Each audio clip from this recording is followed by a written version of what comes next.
9. Ding. Mecha Crab Energy Core intercepted. Connection to Mecha Crab terminated. Lin Chen slowed down, tapped in a question mark. Even though this Mecha Crab was not exactly high-tier cyber beast gear, it was still upgraded within the Ba Tian Zeros. Mecha Production Bay. There is no way it could have been disabled, and its core precision ripped without a trace. Plus, that swift and brutal efficiency was definitely not the work of a mindless creature. Interesting. This only made Lin Chen more intrigued by the abyss. Who knows? Maybe what he is looking for is down there. He decided he would go down and investigate personally. As for the danger, naturally it exists, but nothing ventured, nothing gained. If you want the precious loot, you have to step into the lion's den. Generally speaking, the risk is directly proportional to the reward. Besides, Lin Chen was not going in unprepared. The Mecha Crab went down alone, which bound to have blind spots and missed details. But this time is different. He decided to head down with the remaining 199 cyber beasts, entering the abyss full force. Full assault. Orders confirmed. Lin Chen led his children out in a grand procession. Though these mechas were not massive, their raw power was nothing to scoff at. About 3 minutes later, Lin Chen had arrived at the bottom of the valley with his main force. As soon as he landed, he searched for the wreckage of the Mecha Crab, but after a full circle, not a scrap was found. There was not even a single mark, and that golden flash, previously caught on screen, was also gone. This situation suddenly made Lin Chen feel a sense of unease. He is in the light, while the enemy lurks in the shadows, and this enemy possesses intelligence rivaling humans. For Lin Chen's current position, this is a death trap. If he is not careful, even his unrivaled Abyss Dragon 1 could get trapped by the terrain. So, Lin Chen immediately ordered his Cyber Beast squad to stay alert. But 10 minutes had passed, and nothing had happened. Did it really flee? After all, his presence here, along with those 200 cyber beasts, would even scare off an S-class beast, let alone a creature with human intelligence. It would be weird if it did not run. But just as Lin Chen was about to lower his guard, another booming sound echoed. Lin Chen spun around toward the noise. Suddenly, a 200 to 300 meter high giant octopus appeared,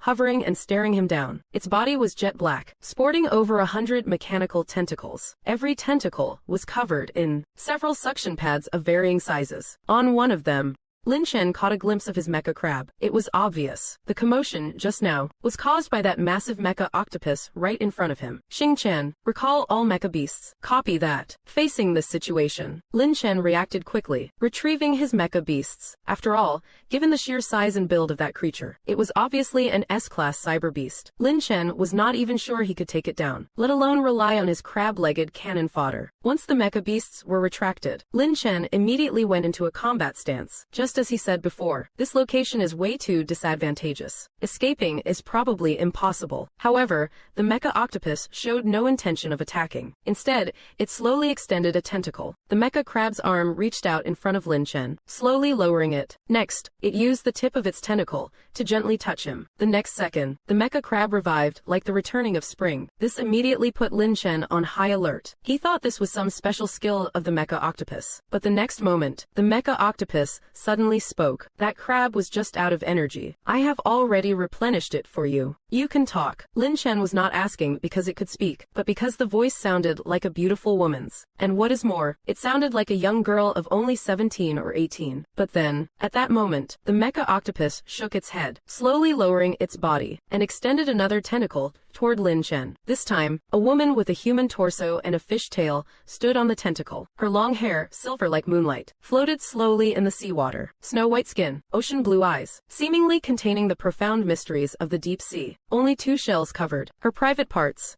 Human, mermaid. Lin Chen was somewhat surprised. So creatures from legend like mermaids actually exist. But on second thought, this world already has mechs, for God's sake. Maybe the existence of mermaids is not so unreasonable, after all. And it was being followed by an octopus. What kind of weird hentai tentacle play is this? Just as Lin Chen was wondering what this mermaid wanted, she spoke again, looking excited. The savior from the land. I have finally found you. Savior. Lin Chen slowly flooded his mind with question marks. He just went down into the ocean. Finding a mermaid was one thing, but being called a savior. What kind of joke is this? Even fantasy has its limits. Perhaps sensing Lin Chen's confusion, the mermaid added, I know you have many questions, but I can't explain it all to you right now. If you are willing to trust me, you can follow me. Then, you will understand. With that, the mecha octopus retracted its tentacle and placed her atop its head, then changed direction, swimming slowly toward the other end of the rift. The mermaid seemed to understand perfectly that Lin Chen would follow, so she did not offer any extra explanation. Come to think of it, it had been over 2 hours since Lin Chen first dived from the surface, but all along the way, he had not encountered anything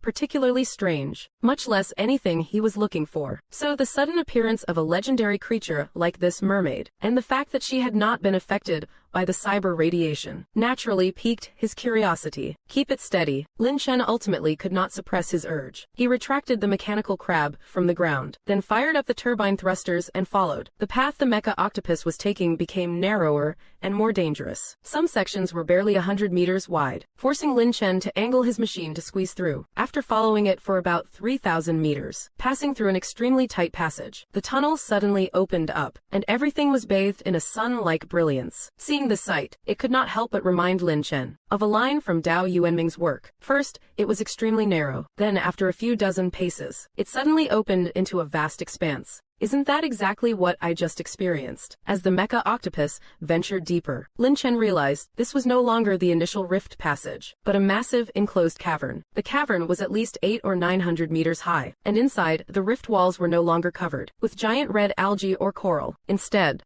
it was filled with grand, iridescent mechanical shells, each one about 5 or 6 meters long, but they did not hold any pearls in their centers. Rather, they were filled with one energy core after another. Judging by the energy radiating from them, they were all grade C energy cores. The light emanating from their centers brightened the entire cavern. That light was coming from them. Looking out, these shells were scattered across the cavern walls everywhere, at least thousands of them. Together, their collective radiance was enough to light up this massive void. If he could, he really wanted to strip mine all of this and take it with him. But he did not come here just to grab some loot. Besides, as many grade C energy cores as there were for an average cyber user, this might be a lucky windfall. But for me, it is not even enough to whet my appetite. Oh great savior, we have arrived. Just then, the octopus suddenly stopped in front of a stone door, about 100 meters high. The mermaid also slowly swam from the mecha octopus's head to hover right in front of Lin Chen. Since the mermaid's size was similar to a normal human, in front of the massive Yuanlong number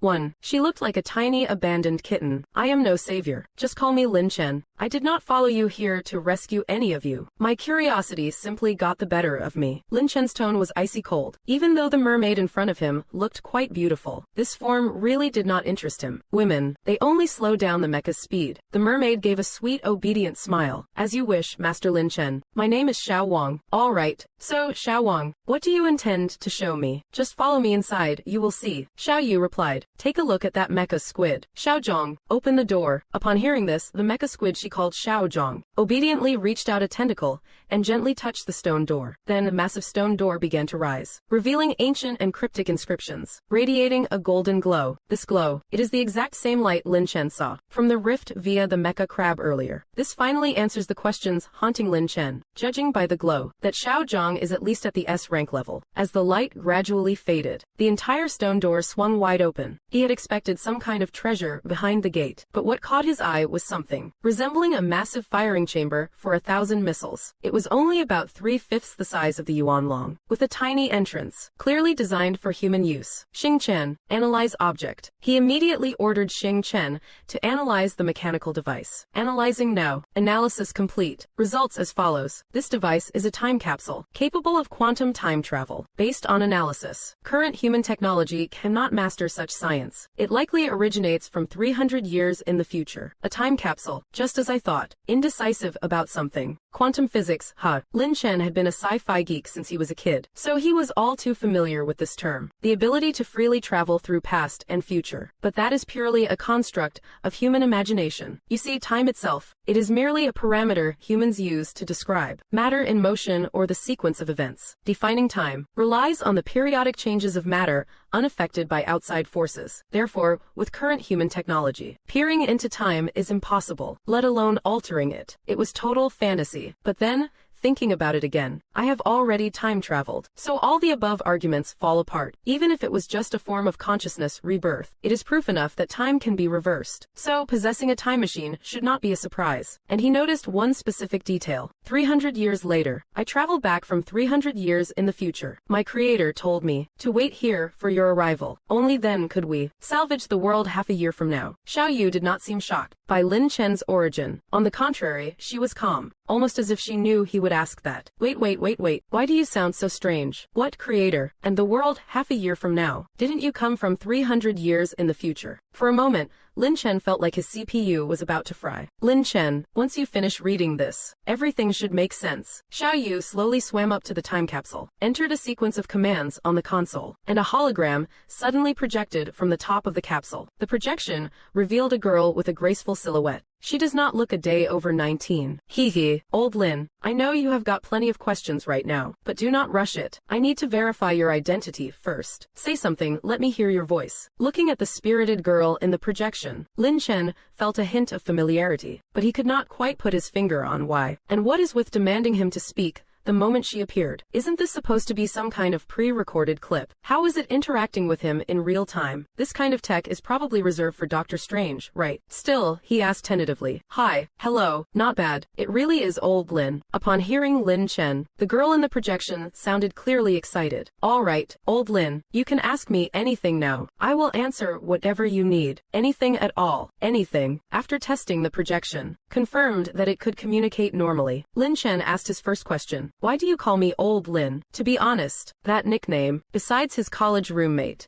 no one else has ever called him that. I knew you would ask that first. The girl in the projection smugly put her hands on her hips. I call you Old Lin because you are my great-great-great-grandfather. So I figured that was the most appropriate way to address you. Great-great-great-grandfather. Lin Chen blinked. Are you pulling my leg? The girl laughed as if she had expected this. She said nonchalantly, it is normal that you do not believe me, but 839452788. You should know this number quite well, right? Once he heard it, it sounded like a simple string of numbers. But the more Lin Chen listened, the more familiar it became. How do you know my secret code? This string of numbers was Lin Chen's secret key stored in a private cloud server. It contained at least 100 million study resources. Something this precious he had never told a soul, but the girl in the projection could recite it so fluently. She must have been told by someone he trusted. So Lin Chen decided, for now, to believe she really was his granddaughter. Fine, then my dear granddaughter, call me great-grandpa and let me hear it. Lin Chen thought it through carefully. That did not sound too bad after all. The girl rolled her eyes. Great-grandpa, my foot. I really do not know what my great-grandma saw in you back then. Hurry up. What else do you want to ask? Ask quickly. I have real business to get to. My quantum transmission here can only hold on for 10 more minutes. So, where are you now? Lin Chen asked casually. The girl sounded a bit impatient. 300 years from now, obviously. Why are you asking such nonsense? So it really is trans-temporal communication. The girl's answer helped confirm Lin Chen's suspicions. Time capsules can project holograms from the future to the present, and in the time it took for humanity to master this tech, it only took 300 years. This made Lin Chen wonder about the creator of that. I am starting to admire the time travel mechanism more. But for now, Lin Chen was sharp enough. No more wasting time on small talk. He got straight to the point. Why did you send Xiao Yu here? What exactly is going to happen in half a year? And why did she call me the savior of the world? He fired off a barrage of questions. The girl responded carefully, one by one. First of all, Xiao Yu is an android I created, capable of withstanding space-time fissures. I have integrated human emotions and marine biology DNA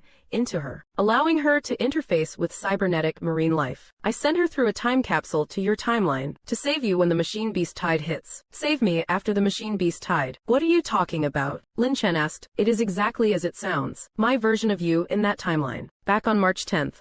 Piloted the Abyss Dragon 01 to your current location, where you went on a rampage through the rift, slaughtering a mech whale king and thousands of techno-sea beasts, and extracting their energy cores. I am that badass. Lin Chen was shocked. Mech whale king, that sounds incredibly overpowered. The girl ignored his theatrics, paused for a moment, and continued. But after you returned to the surface, you were cursed by the ocean, but you did not know it. You thought it was just a minor cold, so you did not pay it any mind. 3 days after you repelled the cyber beast horde, the curse finally finally triggered. You died at the World Cyber Alliance headquarters. After your death, your Ba Tian-0 activated on its own, triggering the nuclear leveling mode. It launched an all-out bombardment on Shen Sha's 3 major regions. Reportedly, they deployed the entire force of the World Cyber Alliance, every national mech warrior, to intercept it. But they could not stop it. At that time, your Ba Tian-0 was truly undefeated. In the end, it still did not join the alliance. The Cybonists from the Kimchi and Sushi regions joined forces, and managed to rip out the Ba Tian-0's energy core. Only then was the crisis resolved. But the strange thing was, before Shen Sha could even manage to repair the iron walls of the 3 regions, the machine beast tide emerged again as if planned, swallowing the cities in an instant. The World Cyber Alliance soldiers, having lost their combat effectiveness after fighting Ba Tian-0, could only rely on standard infantry. But what can regular infantry do? Could they possibly hold off these cyber mutants? So, very quickly, all 3 regions were completely decimated. The beasts entered the cities and slaughtered humanity. The survivors were forced to hide in underground shelters. Wait, why does your story have some contradictions? As he listened, Lin Chen sensed that something was not adding up. The girl looked at him calmly and asked, "Then tell me, what do not you understand?" Lin Chen voiced his confusion. If the me in that timeline dies 3 days after the beast tide, then how did you get here? It is not as if within 3 days I found a girlfriend and had a child, did I? He felt that, based on his own personality. That is absolutely impossible. The girl in the projection shrugs. Sorry, Lin Chen, I can't tell you about this. You know why? Messing with time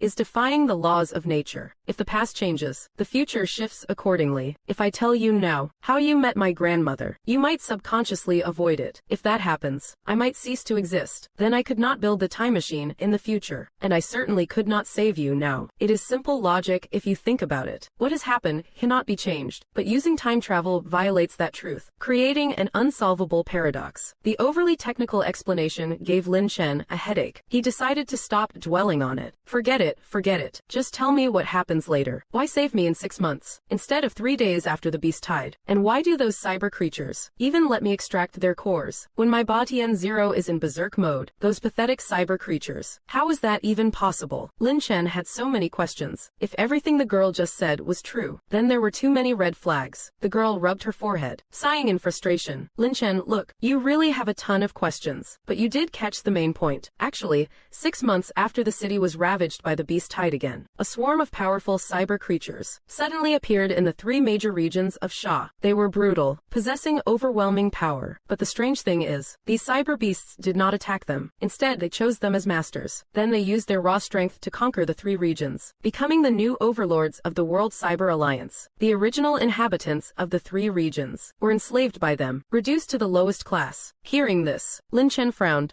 Enslaving humanity, occupying major territories, making the people of Sha the bottom feeders. And what about the survivors? Did they not fight back? The girl shook her head bitterly. No. Because the first thing those cyber creatures did, when they breached the shelters, was round up everyone and wipe them out entirely. That long team you mentioned, they stood their ground with dignity, but they were not a match for those cyber beings. They all fell. In the end, all 3 regions, including the entire mainland, became their playground. According to my mother, 10 months after you passed away, my mother's father was born. That is, my grandfather. Years later, she began researching the time machine, hoping to defy fate. But because of the harsh environment and lack of technology, it remained unfinished until her death. The mission to finish the machine was passed to my grandfather, then to my mother, and finally it came to me. At last, I have finished the time machine, and with it, our conversation. Right, I forgot to mention, those powerful cyber beings, they are the same ones who took down the rampage Ba Tian-0. The cyber beings with the energy cores are all from the same batch. As the girl finished speaking, all the doubts Lin Chen had just moments ago surfaced. He clenched his mechanical fists tightly, sparks of electric light flying. Even underwater, you could feel the fury radiating from his chassis. Lin Chen realized, the mastermind behind all this. It was not the bastards, nor was it those bottom feeders, but the beautiful nation itself. However, he did not let anger cloud his judgment. Calmly he asked, then, that ocean curse you mentioned earlier. If I do not hunt down that so-called whale king, I should not be affected by the curse, right? The girl nodded. You just need to head back the way you came, and you won't be cursed by the ocean. Once the mechanical beast tide passes, you won't die either. If that is the case, then the history of your death has been rewritten. Perhaps, the Sha Empire won't fall either. Fine, then I am off. Lin Chen nodded after hearing this, turning around to leave immediately. quietly, but the girl stopped him. Hey, Lin, do not be in such a rush. I am not done yet. She then looked at Xiao Yu. Xiao Yu understood the signal, calling out to the mechanical octopus. Octo boy, bring that thing out. The octopus complied, using its tentacle obediently to pull out from under its shell a glowing golden energy core, along with a capsule the size of a small car. The exterior of the capsule was identical to that time machine, just a size smaller. This must be what his granddaughter brought back. Lin, this is an S-grade ancient biological energy core. Inside the capsule is a set of nano armor. Once you put it on, it will integrate with your body, providing full spectrum healing whenever you are injured or sick. Lin Chen listened to the explanation, his expression flickering. Thanks. After saying thanks, he did not hesitate to store the two items. Don't mention it, Lin. I just do not want my great-grandmother to be sad. Looks like it is the end of my time here. Lin, no, great-grandfather. It is all up to you from here on out. With that, the screen terminal flickered out. The cave returned to silence once more. Time's up. I should get going, too. Lin Chen watched as the girl disappeared, feeling a strange sense of reluctance in his heart. But this definitely is not the time to dwell on that. He still has things to do. Now, Xiao Yu, are you coming with me? Lin Chen turned to look at Xiao Yu. No way. Xiao Yu and Xiao Zhang still have things to do here. You should head back now. I hope you can save our world. Fine. Xiao Yu, if you ever run into any danger, come straight to Shensha to find me. Lin Chen finished his instructions. The engine roared to life, and he departed, following the original route. March 11th, 1:30 a.m., the shallow waters of the East China Sea, the docking station for Ba Tian 0. Ba Tian 0 was still undergoing its third phase of upgrades. Along the coastline, a B-class giant mecha crab was patrolling watchfully, about a kilometer away, in a seaside villa. Through the floor-to-ceiling window, one could clearly see the full scale of Ba Tian 0. Lord Jin, I feel like I am hitting my peak. Even an A-class cyber beast would not stand a chance against me. Inside the living room, a figure was kneeling before Lord Jin, a mecha warrior encased in mechanical armor. But he was different from ordinary mecha warriors. His face was twisted, looking just like a wild beast. Nakata, remember this. Finish off that giant mecha crab, then come back. We have not fully mastered the performance of that carrier mecha yet. Do not act rashly. Just wait for further instructions from Mr. Yorkman. Understood, Lord Jin. Bong's estate, 500 meters below the city center. The mechanical research team from the beautiful country had dug a massive pit here, 1,000 meters long, 500 meters high, and 1,000 meters wide. At the center of that deep pit stood a super heavy mecha. It was nearly 500 meters tall, rising from the underground like a giant fortress, delivering immense shock and visual impact. On the platform before its chest, two people were in conversation. They were Jin from Bong's estate, and Mr. Yorkman from the beautiful country. How is it, Sir Jin? Is my Zeus model not absolutely magnificent? Yorkman spread his arms, proudly introducing his masterpiece. Jin nodded obediently. Yes, Mr. Yorkman. Then, are you willing to help me achieve this great feat? Yorkman asked. Of course, sir. But what do you need me to do for you? After listening, Yorkman looked very seriously at Jin. It is very simple. I need you to help me seize the energy core of Lin Chen's mecha, and these will lend you a hand. Yorkman clapped his hands, and suddenly, a mechanical arm extended in front of Zeus. On it lay one after another, energy cores emanating a dark, ominous glow. Mr. Yorkman, what are these? Looking at the energy cores, Jin frowned, clearly repulsed by the object, but he steadied himself. He reached out to take a cyber energy core, asking with a hint of anticipation. Mr. Yuzhou, this thing, how can it help me? People from the beautiful country are all like this. They are born with a strange obsession. They instinctively reject anything that does not look appealing at first glance, but they are absolutely obsessed with anything pretty. As long as it is a product from the beautiful country, they will always think it is the real deal. In this scenario, using modern logic, we call them simp, blatant bootlickers with double standards. Mr. Jin, if I recall correctly, you are not actually a cyber-evolved, are you? Yu Zhao asked suddenly. Jin Yingjun felt awkward and scratched his head. I have just been unlucky. Otherwise, I would at least have a luxury car by now. Fair enough. Then that is perfect. Yu Zhao let out a relieved smile, but his smile left Jin Yingjun baffled. He asked, Mr. Yuzhou, what do you mean by that? Yuzhou stepped forward and patted his shoulder. There is an opportunity right now to make you a cyber-evolve. Are you interested? Become a cyber-evolve. Jin Yingjun was absolutely stunned. You have to understand, only those selected by cyber energy to fuse with their precious artifacts can become cyber-evolve. If you were not chosen initially, then no matter how hard you try, it is impossible. Yet the Yuzhou before him claimed he had a way to make him a cyber-evolve. This sounded like total nonsense. When the cyber crisis crisis first struck, several countries in the Xia region conspired against the global cyber alliance. He quickly connected this to the object in his hand, this mysterious, faintly glowing alien energy core. He tentatively looked up. Mr. Yuzhou, could it be that this thing can transform me into a cyber-evolve? The only thing Jin Yingjun could think of was that this object, an energy core, is basically the heart of a mecha. Without a heart, a mecha is just a pile of scrap metal. So, if they want to create artificial cyber-evolve, they naturally have to tinker with the energy core. However, he knew, since they intend to turn humans into cyber-evolve, the beautiful country would definitely be performing human gene experiments somewhere. It is their old trick. Nothing new under the sun. This made Jin Yingjun suddenly think of something ominous. Is he trying to make me a lab rat? This terrifying thought flashed through his mind, scaring him so much he quickly put the energy core back where it was. Seeing this, Yuzhou was not angry. He just laughed. He reassured him. It is fine, Mr.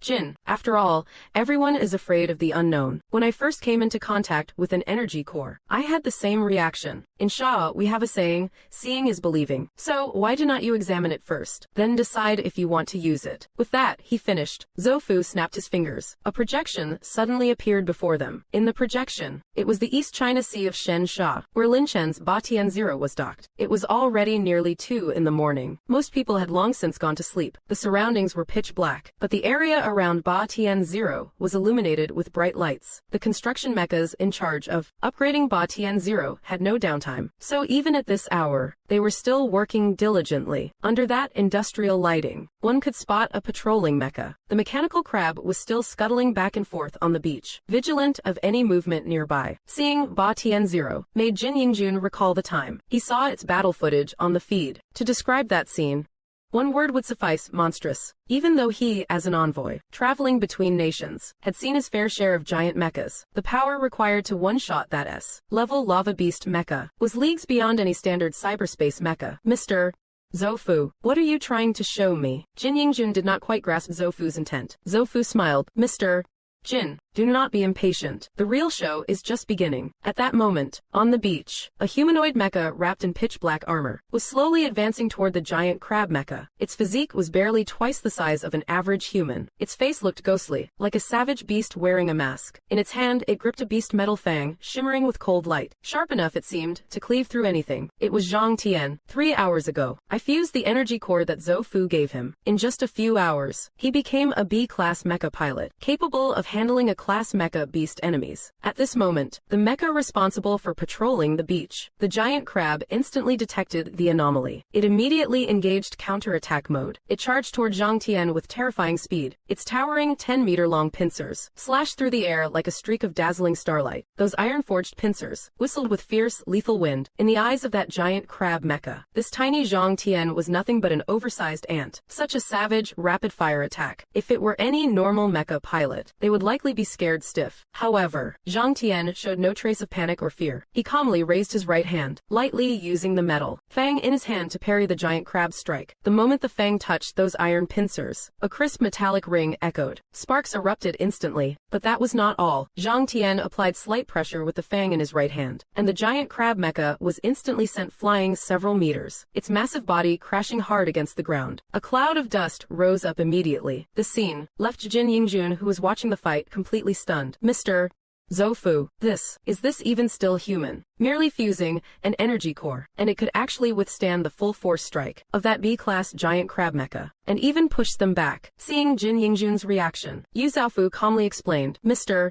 Jin, what you have seen is just the experimental prototype phase. They come with coordinated weaponry and miniature mechs. Despite their compact size, their strength and speed match a rank cyber beasts. A rank beasts. You have to realize that a rank cyber beasts evolve from those ferocious predators. They were already kings of the wild before the cyber enhancement. Not to mention the terrifying power after they are integrated with mechs. Their combat power can even rival the saturation bombardment of several tanks. That alone shows how terrifying they are. But despite such immense power, it only takes one energy core of that type to create them. This artificial cyber species technology is truly frightening. And listening to Yu Zhaofu, it seems there are other batches of energy cores. Could it be? He pondered this doubt, swallowed hard, and pointed to the nearby boxes of energy cores. Are these the second batch? Hearing his question, Yu Zhaofu showed a faint smile, wiggled his index finger, and said coolly, No, Mr. Jin, these are the latest third-generation, modified ones. The third batch. Jin Yingjun gulped, eyes widening. If the first batch of artificial cyber species already possessed such terrifying combat power, would not the third batch be at an insane level? Don't be so surprised, Mr.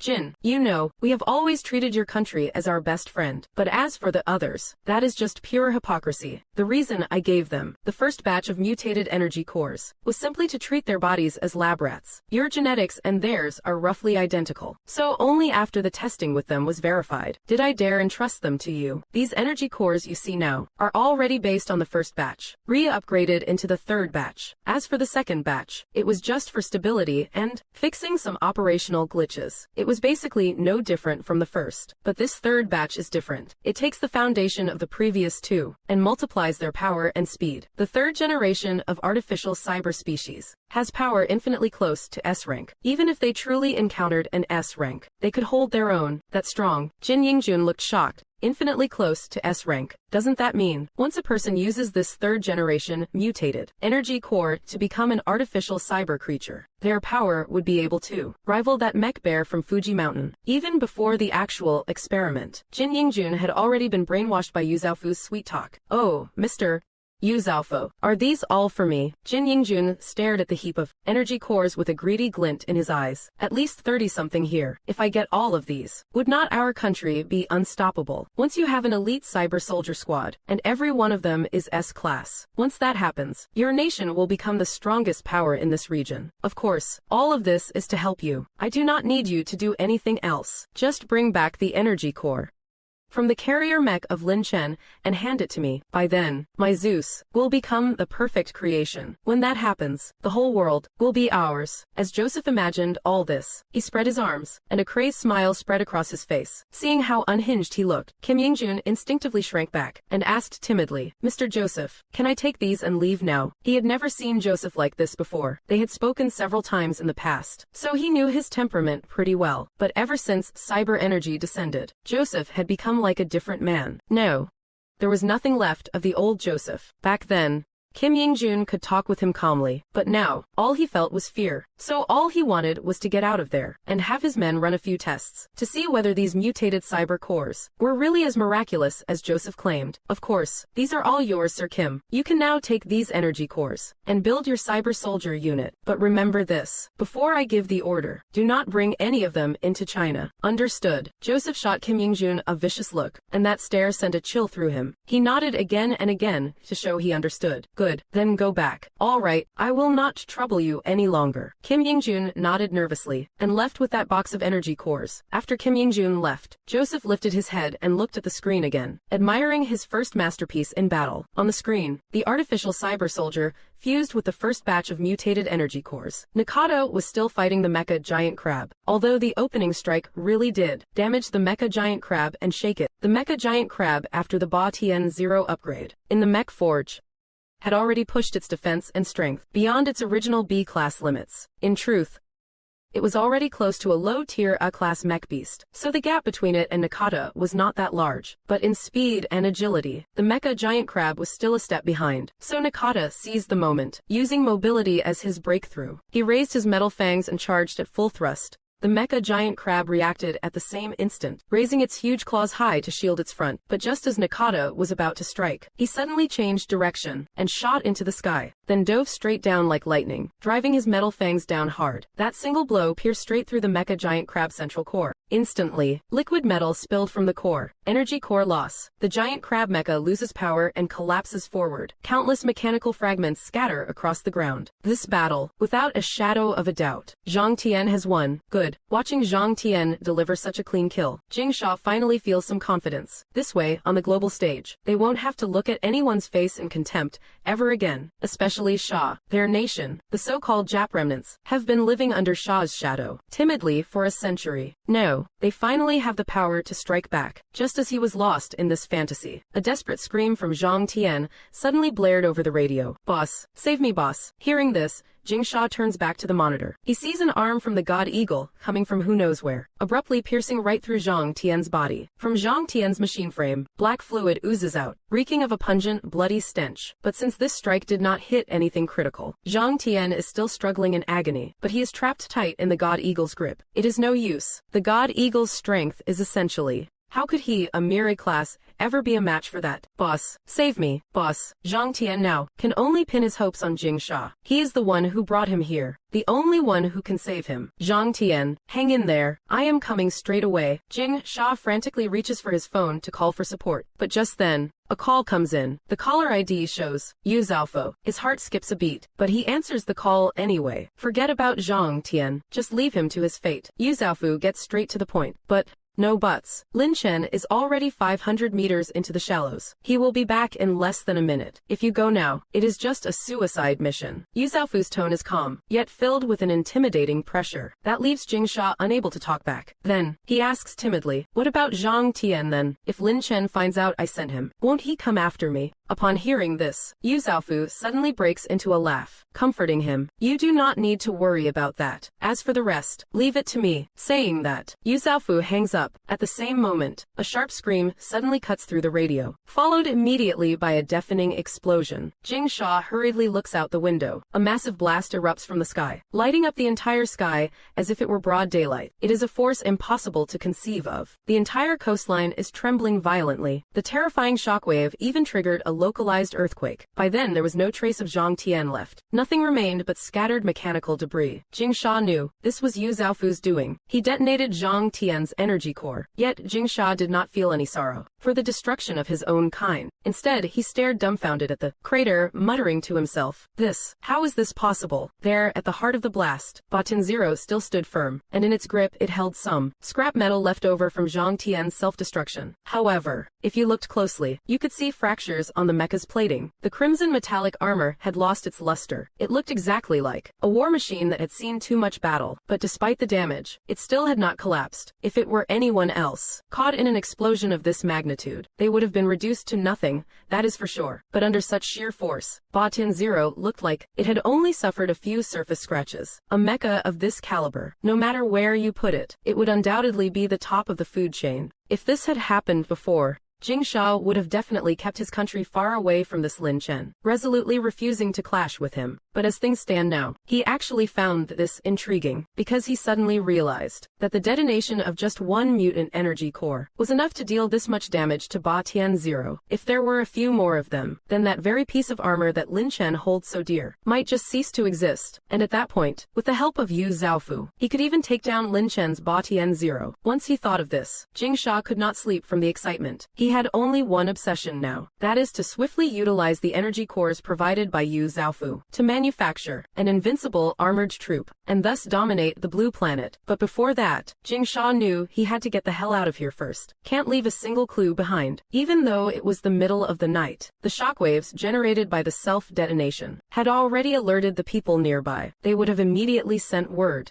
to the Cyber Alliance mecha pilots stationed in the area. Because the Flame Seed project is underway, there are mecha pilots 24/7, rotating patrols throughout the city zones. They are there to prevent those mutant machines from attacking residential areas in the dead of night. Once they heard a massive explosion here, the surrounding mecha units would all be swarming to this spot. Once they arrived, they would definitely seal off the area. If by chance they found anything linking back to Jingsha, it would not be worth the risk. After all, he is still a subordinate right now. He absolutely cannot expose himself before his plan is completed. Otherwise, Jingsha would be in a real pickle. All his grandeur would be nipped in the bud. Jingsha did not waste any more time. He left the hotel immediately. Han State, underground R&D base in the central city. Yu Zhaofu stared at the footage coming back from the site, bursting into manic laughter. Lin Chen, this time, let us see how you survive this. How to face the surprise waiting in 3 days. March 11th, 2:00 a.m. Eastern Shallow Sea region. Members of the World Cyber Alliance rushed over. When they saw the commotion coming from Lin Chen's Baton Zero, they breathed a sigh of relief. Phew, finally. I thought something major went down. Turns out it was just Boss Lin Chen's mecha. Yeah, looks like the battle scars suggest. He just took down one hell of a monster. I never imagined Boss Lin Chen could pilot multiple mechas at once. My jaw hit the floor when I saw the broadcast. It is one thing to sync with a single unit, but controlling 3 different mechas simultaneously. That is absolutely legendary. This is a 5-man squad, composed of 1 A rank cyberist, and 4 B rank cyberists. Alright, quit your yapping, since it is clear there are no problems here. Let us hustle back and finish the patrol. With Lin Chen on site, we should not run into any trouble. The leader, in his massive mecha, spoke slowly. His name is Chen Shu. He is the captain of the cyber squad. His mecha was evolved from an excavator. It boasts raw power and rock-solid defense. A pair of massive, heavy-duty buckets serves as his weapon. He can easily crush the hulls of monstrous mechas and shatter their armor. A true A-rank cyberist. But Captain,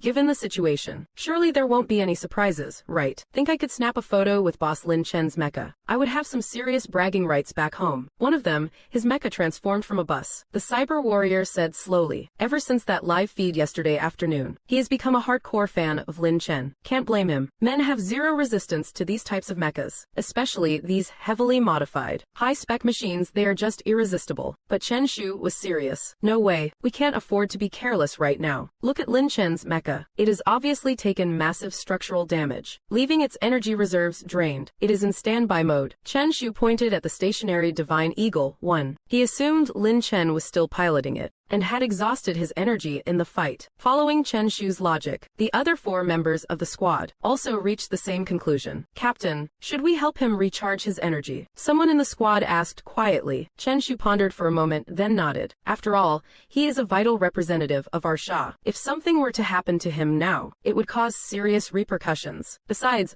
word is the Fire Seed plan is Lin Chen's initiative, even though Team Dragon has not told us explicitly why they propose such a plan. Judging by the emergency meeting called by Team Dragon that gathered all cyberists last night at 11 p.m. Something even more terrifying than that. Magma Titan is definitely coming. These tactical analyses are shared by every cyberist in the Shah Alliance. Everyone sensed it to some degree. Otherwise, they would not have called an emergency session, insisting that we must complete every phase of the Fire Seed plan within 3 days. Such a strict deadline clearly indicates that a massive storm is brewing. Just as they were about to step forward to greet him, just as Lin Chen needed some help, on the nearby sea surface, a violent tremor broke out again, kicking up massive waves several meters high. Above those giant waves was a massive mecha megalodon. Judging by its sheer size and the energy core fluctuations, it was no less than an A grade. In other words, this megalodon and the giant bear are the same type of mecha. This megalodon mecha was drawn here by the energy fluctuations from the explosion that just occurred. But since the explosion happened, the energy core no longer exists. So this megalodon has shifted its focus toward the upgrading Ba Tian 0. Listen up, everyone. Emergency defense. Unit 1, you are responsible for getting the spare energy core to Boss Lin Chen. Units 2, 3, and 4, you 3 come with me. We have to stall it before Boss Lin Chen is ready. Do not let it get close to the carrier class mecha. Copy that. But just as the 4 were about to move, suddenly, from behind the megalodon, a massive robotic hand reached out. That hand showed no mercy, smashing the megalodon into the waves. It instantly crashed to the ground, shattering into a pile of scrap metal. Its energy core rolled toward Chen Shu and the others. Wait, everyone, hold your fire. The squad naturally halted their advance, staying on high alert. Chen Shu was on edge at this moment, alert to the very last degree. After all, that thing in the water just took out an S-class megalodon in one hit. The power gap is clearly evident. The thing in the water is definitely at least S-class. Apart from that lava beast mecha he saw on TV yesterday, other than this S-plus class cyber beast, he had not seen anything else like it. Maybe some S-class ones at best, but an S-class and a true blue S-grade are worlds apart. Just seeing the giant bear get one-shotted by that lava behemoth is proof enough. So, at this point, they had to stall it, waiting for the Shen Eagle 1 to recharge. Only then would they stand a chance. But just as the 4 were highly tense, even prepared for a suicide mission, a familiar voice suddenly came from the sea. What are you all doing here? The owner of that voice was none other than Lin Chen. He had just successfully returned from the deep sea zone with 2 treasures. On the way, he also picked up a few more megalodon energy cores. That megalodon just now was one of them. It was not preparing to attack Ba Tian 0, but was trying to escape the monster behind it. The Long Yuan 1 is truly a beast. Lin Chen killed those megalodons on sight. including the one he just took out. He now had 10 Megalodon energy cores, 10 S-class cyber beasts. This kind of raw power could be considered quite insane. Captain, it is boss Lin Chen's other unit. Lin Chen's fanatic fans identified the Long Yuan one immediately and cheered loudly. Chen Shu and the others also looked up closely to confirm it was indeed the Long Yuan one. Finally, I can catch a breath. Why are you guys here at this hour? Did Long send you? Lin Chen emerged from the water, walked over as he picked up the energy core, and asked in a laid-back tone, mind you, at this stage of the apocalypse, if these cyber dwellers sought him out, it was almost certainly the work of Long's faction, likely something to do with the construction of the iron wall. No, Mr. Lin, I think there has been a misunderstanding. Chen Shan quickly shook his head. By now, Yuan Long had fully surfaced, towering over the cyber dwellers, like a Goliath. The sheer pressure left Chen Shan speechless, but as a squad leader, he regained his composure quickly and began to explain. Mr. Lin Chen, he recounted everything that had just happened in detail. Lin Chen synced the external video feeds to confirm Chen Shan's entire story. Fine, I have got the gist of the situation. You guys go ahead and continue your patrol. Leave the rest to me. Lin Chen nodded, signaling that he was caught up dealing with these trivialities. He did not even show a hint of surprise. After all, in the deep sea, he had learned from his own granddaughter, more or less what would happen next. He just did not expect these man-made cyber dwellers to find him this quickly. Understood, Mr. Lin, we will be heading out then. Chen Shan spoke up and gathered his team to leave. This result for them was nothing short of a blessing. In the end, they were just ordinary people, merely small disposable pawns on the grand chessboard of this apocalyptic endgame. After Chen Shan and his crew left, Lin Chen inspected the damage to the Divine Eagle. After scanning it, he found the Divine Eagle eye was tougher than it looked. From the outside, it seemed to just be low on energy. But in reality, several mechanical circuits inside were shattered, and even the energy core had developed significant cracks. And exactly because of this, the Divine Eagle eye appeared to be energy deprived. Luckily, the mecha body is a product of the system. If it were a normal mutated cyber beast, being that close to an exploding core, it would have been blasted into smithereens. So, this level of damage is nothing compared to the Tianqi Eye or the Thunderlord. There is simply no comparison. It would only take an hour or two to fully repair. However, this man-made cyber dweller actually had some tricks up its sleeve. Looking at the desolate, bomb-cratered wasteland before him, Lin Chen muttered to himself. You have to understand, his Divine Eagle Eye has never taken a heavy hit since it debuted. Even when facing the wiped-out Tianqi Eye or the Thunderlords, Magma Giant, it could handle it with ease. But today, it was almost totaled by a single man-made cyber dweller. That really does not add up. However, Lin Chen did not find this frightening.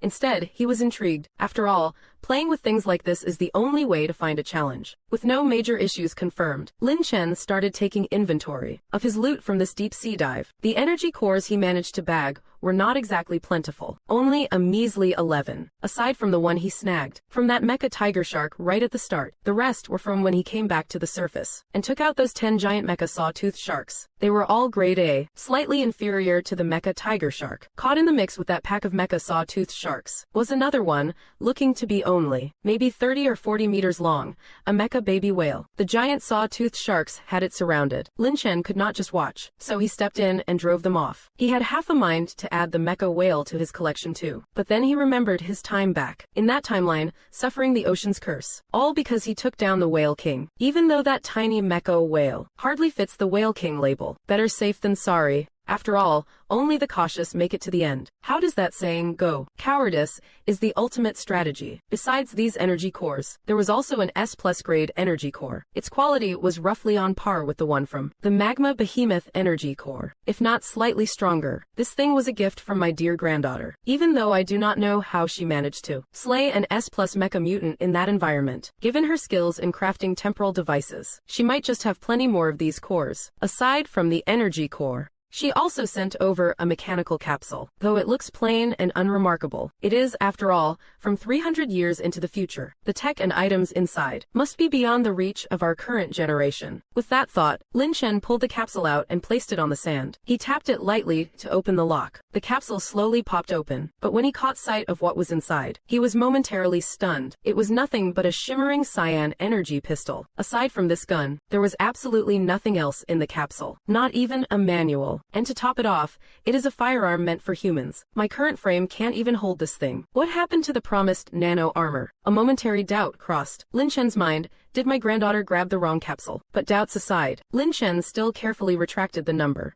One abyss dragon, shifting into human form to extract the nano armor from the mechanical capsule. Although it was a piece of human weaponry, the gun had a deep cyan glow. Under the moonlight, it reflected a peculiar, iridescent shimmer. The grip was etched with intricate patterns, and the barrel featured complex runes. It looked incredibly exquisite and ancient. Touching it, he could feel a slight chill, but it was not a freezing sensation. Instead, it seemed to stabilize his internal temperature. The magazine did not hold bullets, but just a small circular slot. Next to it, a small energy core icon was engraved. Clearly, this toy was meant to be powered by an energy core. But staring at the slot, a question popped into Lin Chen's head. Even the lowest grade D-class energy core is about half a meter in diameter. How on earth is that supposed to fit in there? Isn't that asking a bit too much? Though Lin Chen muttered to himself. Still, his hand moved before his brain did. He pulled out a D-grade energy core, just to test it out. He slowly brought the core toward the slot in the handgun. The instant it made contact, the whole gun suddenly burst with indigo light, and it let out a very strange sound. What the hell was that? Lin Chen thought some stray cat was lurking nearby, but when he listened closely, he realized the sound was coming from the gun in his hand. And at that moment, the energy core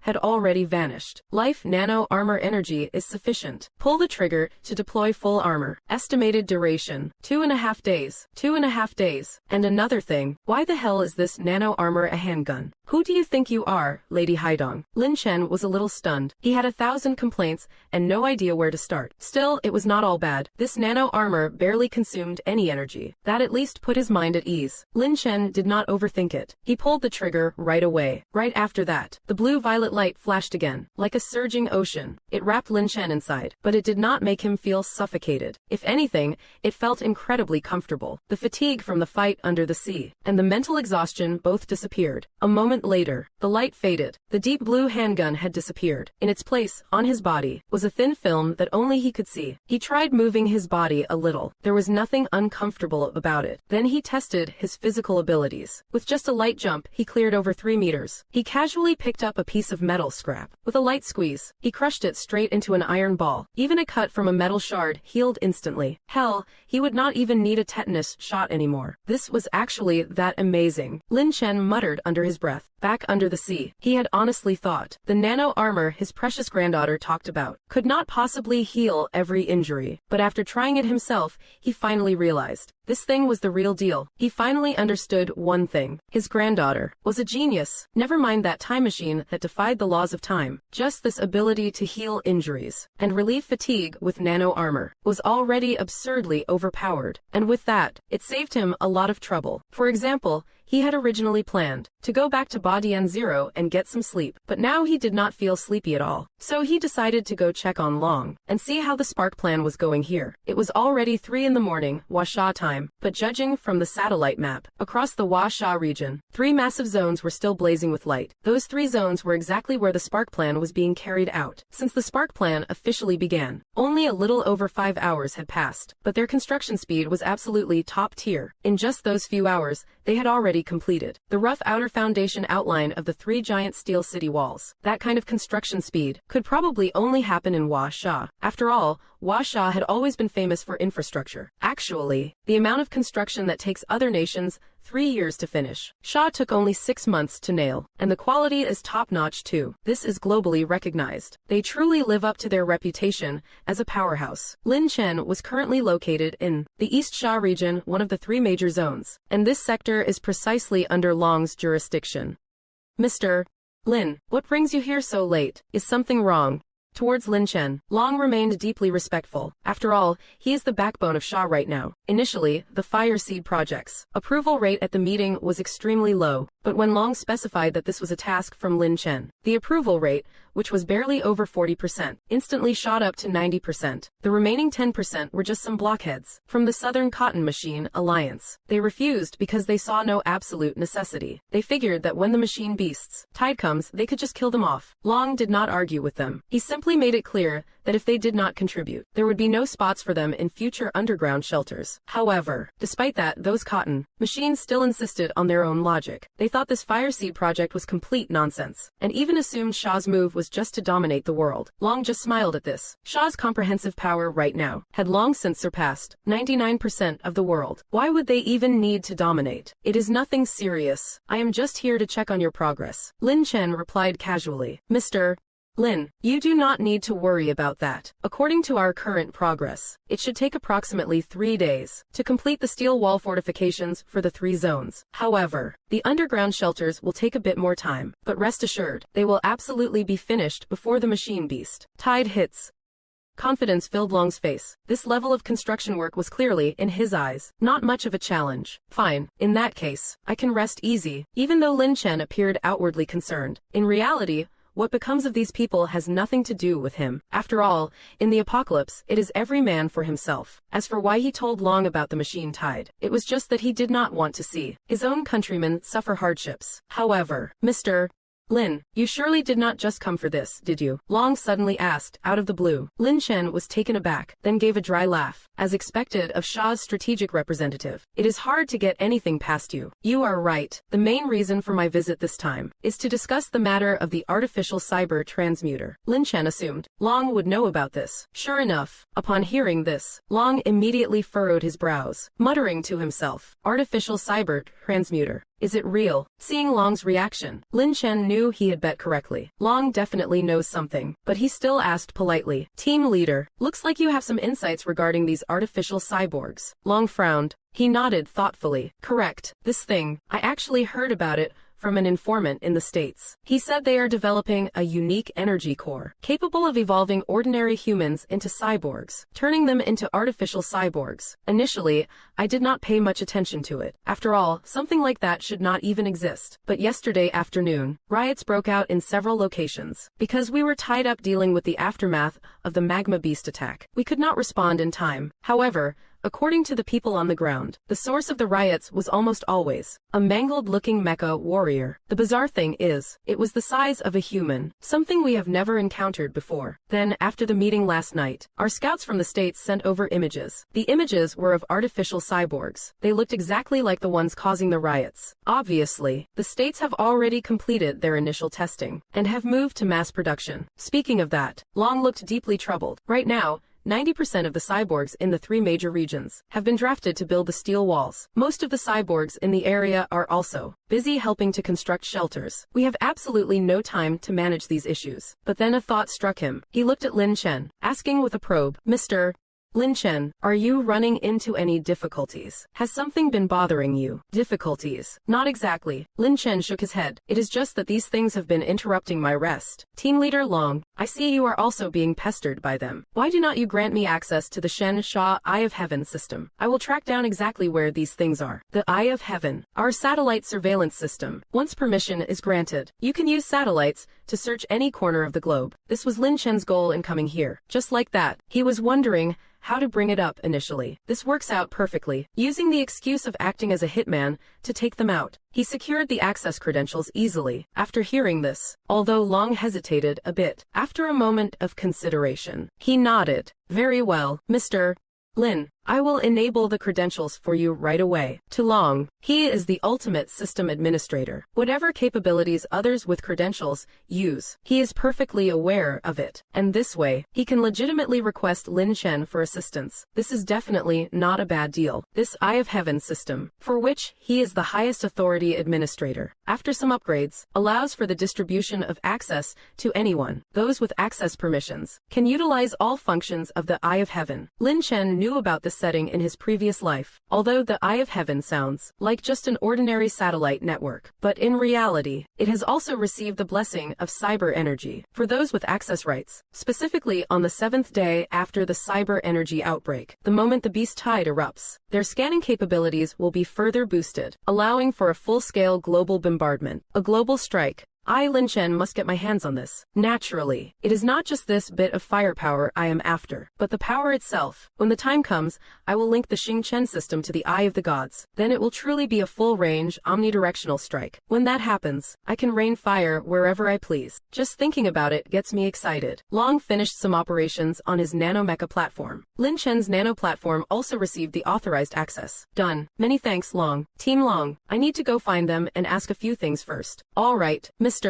Lin, take care. If you need any assistance, do not hesitate to reach out to me. After obtaining the access rights, Lin Chen left the perimeter immediately and found a quiet district. He began experimenting with the Eye of the Gods system. But just as he brought up the interface for the Eye of the Gods, the system's voice suddenly rang out. Ding. System access to the Eye of the Gods confirmed for the host. Administrator privileges are being updated. Administrator update complete. You are now the user with the highest level of authority. Nothing you do will be subject to surveillance. Note, only you are aware of this administrative control. The system will provide you with absolute privacy. Well, this works too. Lin Chen never expected this. He only wanted to test the effectiveness of the Eye of the Gods. Yet it granted him the highest authority straight away. This system really knows how to look after me, does not it? But then again, it makes sense. After all, something like this system, it was never bound by logic to begin with. Too insane. My system is definitely not something that ordinary cheats can compare to. It just takes other people's stuff and makes it its own. Doesn't that sound like a total power fantasy? Lin Chen calmed his mood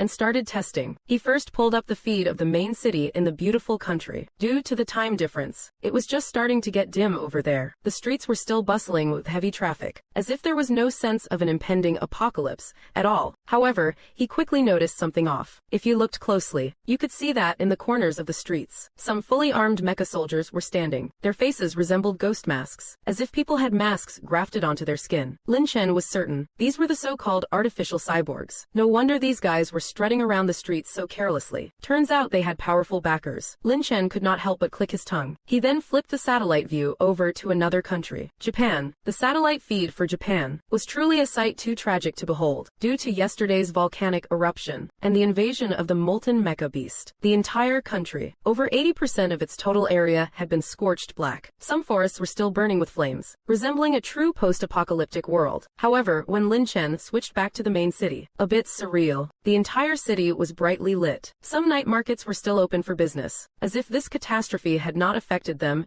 in the slightest. But come to think of it, it seems to be something ingrained in their very DNA. After all, they can even betray their own kin for the enemy. Who dropped the nukes on them in the first place? Such behavior seems perfectly normal for them. Moreover, Lin Chen had also noticed that these artificial cyber awakened in the city were all just like those from the kimchi country. Every city seemed as if nothing had ever happened. Yet, Lin Chen discovered something incredible at a specific location in the heart of the city. It was a cannery. Although at first glance in this central city, a cannery did not seem particularly special, but Lin Chen noticed items only going in, never coming out. And what they were moving was not food, but mechanical parts or steel. What the heck kind of canned goods are they making? Iron canned goods. Lin Chen naturally grew suspicious. Judging by his intuition, there is definitely something fishy going on here. Probably another secret military plant set up by that pretty bunch again. It is a dead cert. Looks like I will have to deal with those little punks first. However, Lin Chen was not in a rush to go after them. Instead, he decided to clear out some internal threats first. After all, the Eye of God clearance was promised to be granted to Long only after he sorted out the internal cyber awakened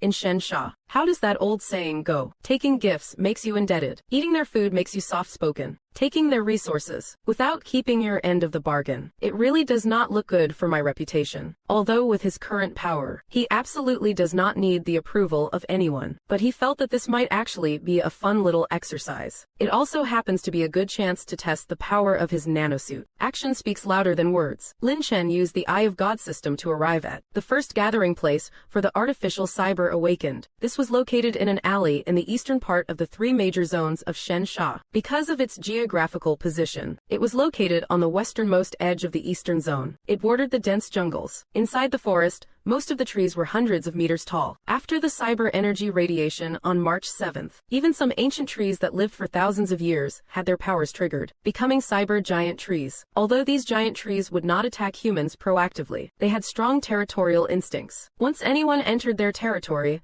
they would be attacked without distinction. Therefore, many local residents had all migrated to the central city of the Eastern Zone. But those who stayed were just awakening cyber awaken with low-tier mechas. Most people simply did not have the means to migrate. They could only stay here honestly. This led to the area being left with only the old, the weak, and the disabled, or ordinary people who have not awakened. So this place became a paradise for those outlaws. And when those wealthy families left, the vacant houses were seized by those artificial cyber awakened, essentially becoming their hideouts. At this moment, inside a luxury villa, a few people were gathered around a table, speaking in fluent Chinese. Boss, if you ask me, we should just launch a direct assault on the central city. We have been sitting here all day. I do not even know what the boss is planning. Exactly, boss. Even though the boss said to wait for orders and move. Right now, you are the one in charge here. Just give the word, and we will storm the eastern region. We will definitely take it down. Just look at the current military strength of Shen Sha. They are no match for us at all. Cyber beings with mutant cores. These guys are the cyber beings Zuo Yaofu sent to Sha, but most of them are just early prototypes. They are not even as good as the first batch of mutant energy cores. The strongest among them are barely A-class fighters. Yet even so, they are considered invincible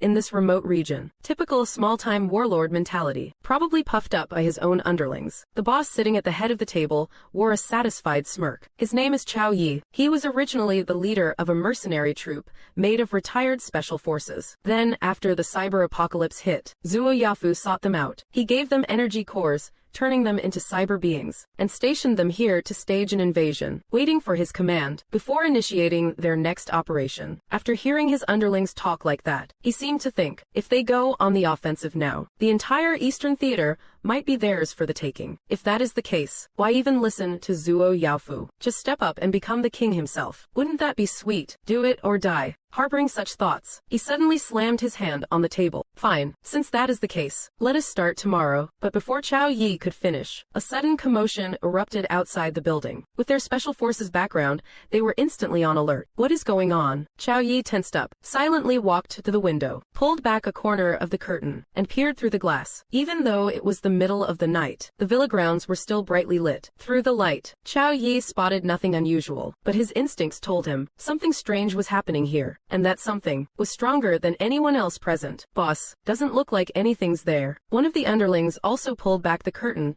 to look, but did not find anything strange. Keep quiet. Chao Yi quickly gestured for silence. He knew this was not going to be simple. The more it seems so, the more cautious you need to be. At Chao Yi's words, everyone fell quiet, but the silence was chillingly heavy. Even the sound of their breathing had vanished. Moreover, that powerful force from just a moment ago now seemed to have shifted behind him. He sensed it. Chao Yi instinctively spun around violently, only to suddenly discover that behind him, his underlings were all slumped on the ground, immobile, and standing right in front of him was a guy in a black casual jacket. Beyond a doubt, his men had been taken down by this person, and this person was none other than Lin Chen. Because Chao Yi had been hiding in such a remote area, network coverage was spotty, so he did not know Lin Chen's identity, nor did he know his true power. He only knew this was an intruder. So when Chao Yi saw Lin Chen, he did not waste a single word. Immediately, summoning his own mecha, merging as one, he threw a direct punch at Lin Chen, clean and sharp, fluid like water, because he knew the source of the danger was standing right in front of him. Though most cyberform mechas are not exactly huge, summoning them inside this villa was really pushing the structural limits of a residential space. Lin Chen took Zhou's punch head-on and returned the favor with a strike of his own. Zhou reacted in a flash, blocking with both mechanical arms, and launching a lightning-fast counterattack. In just a few rounds, the room was already trashed by their intense struggle. Furniture, tables, chairs, everything shattered from the shockwaves of their fight. The mecha Zhou, summoned, roughly a Class A, was the cream of the crop among cyber forms. Yet Lin Chen, using only his human body, held his own against Zhou's mecha, even trading blow for blow. This was becoming too much for Zhou to handle. He was a legit Class A, for crying out loud. When had he ever suffered such humiliation? not to mention his underlings, who were all solid class B types. But this man in front of him, in less than a minute, had silently taken them all out. You can imagine just how terrifying Lin Chen's real strength must be. Zhou was certain this guy's level was definitely no less than class A. But soon, he noticed a grim problem. Lin Chen was still just in his flesh and blood. Zhou gasped in cold shock. Is he even human? Using just his bare body to block him. That rivals the armor of a Class A mecha. Is this guy for real? Ever since the cyber apocalypse hit, Zhou, who had been sitting comfortably, never imagined this. After all, he was used to his position here. Arrogant as he was, he lorded over all these cyber forms as the strongest beings in this world. But after seeing Lin Chen today, his worldview shifted instantly. And in that moment, he understood what it meant to be outclassed. That there is always a bigger fish. A few bouts later, Lin Chen sent Zhou flying out of the window with one kick. His mecha frame smashed heavily onto the ground in the villa's courtyard. The sheer impact force even cracked the ground into a giant crater. The force was enough to warp his mechanical structure. The originally sleek mecha frame was left in shambles. That last kick from Lin Chen had even shattered his internal core and components. Even with the mecha's protection, Zhou could not handle that kind of raw power. He died on the spot. System alert. Target neutralized. He is already dead. Lin Chen looked at the mess he made and clicked his tongue. I tried to be careful, really. Didn't think the nanosuit would be this beastly. Even with that mutated cyber energy core, Zhou got taken out in one kick. This is almost too much power. Just as Lin Chen was soaking in the rush of his sheer strength, he suddenly realized a problem. At this rate, how am I supposed to ask them about their motives now? Should have left one alive. Looking at the bodies scattered across the floor, Lin Chen could not help but pat his own head. But very soon, he detected another faint human signature. Xing Chen, scan for life signs inside the villa. Understood. Master. Scan complete. In the room diagonal to yours. Human detected. Gender. Female. Age.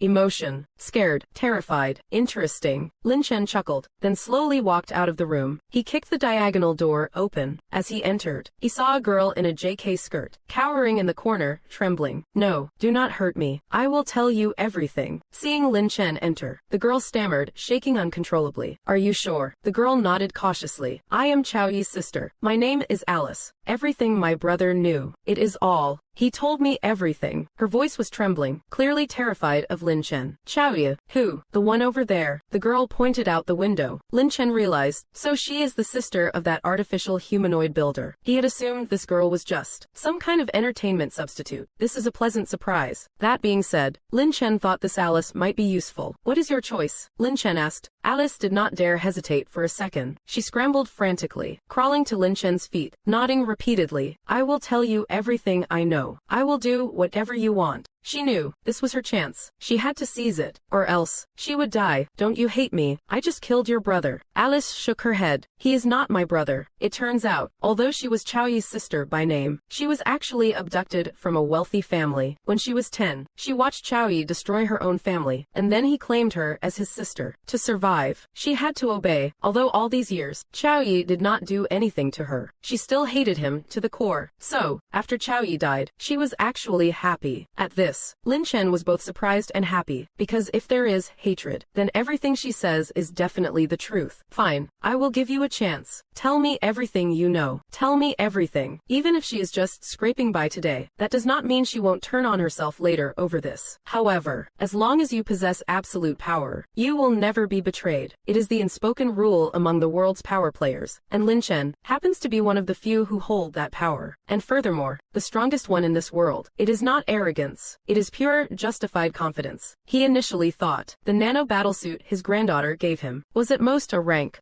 But after trading a few blows with Chaoyi, he realized it was not that simple. This nanosuit seems to have the special ability to grow stronger in battle and absorb the opponent's energy source. Because back when he fought Chaoyi, it was a bit of a struggle, and he was even losing ground. But once he mastered the combat flow, it was like a Saiyan, gradually seizing the advantage, right up until the lethal blow, finishing the job. Oh, if his strength began at a standard A rank, now he is standing at pseudo A rank, taking down an A rank cyber being with bare hands. And even artificial ones powered by mutant energy cores. This feeling he has never experienced before. What do you call this? This is nothing but a super cheat code. The system alone was already broken enough. And now a granddaughter who hands out gear. Isn't that just a royal flush? So, if he is not the strongest, nobody else dares to claim the title. Lord Lin Chen, that is everything I know. About 10 minutes later, Alice spilled everything she knew. everything she would pried out of Chao Yi. Roughly put, 6 days ago, Yu Jiaofu obtained a source of power from somewhere unknown, a power that could convert standard animal energy cores into mutant ones. Yu Jiaofu then distributed these energy cores to his network of spies. These so-called spies spread like a spider web into every corner. Chao Yi was just one of them. Their mission was to lurk locally, waiting for Yu Jiaofu's signal. Once the signal drops, they all mobilize at once, striking the core city in their assigned sectors. With their newfound strength, they could easily breach the defenses. So that is how it is. Lin Chen listened, nodding thoughtfully while rubbing his chin. Because Chao Yi held a lower rank, her knowledge was limited, but still, these detailed insights were incredibly useful for me. Furthermore, based on what my granddaughter previously told me about the events of the future, Chao Yi had not lied, and that explains why when the mechanical horde struck, the internal cyber beings were eliminated so easily. With that, Lin Chen had a rough map of Yu Jiaofu's plan. Besides that, he discovered a few red flags. Where exactly did Yu Jiaofu get the power to convert standard energy cores into mutant ones? And according to AI lists, could this guy have known,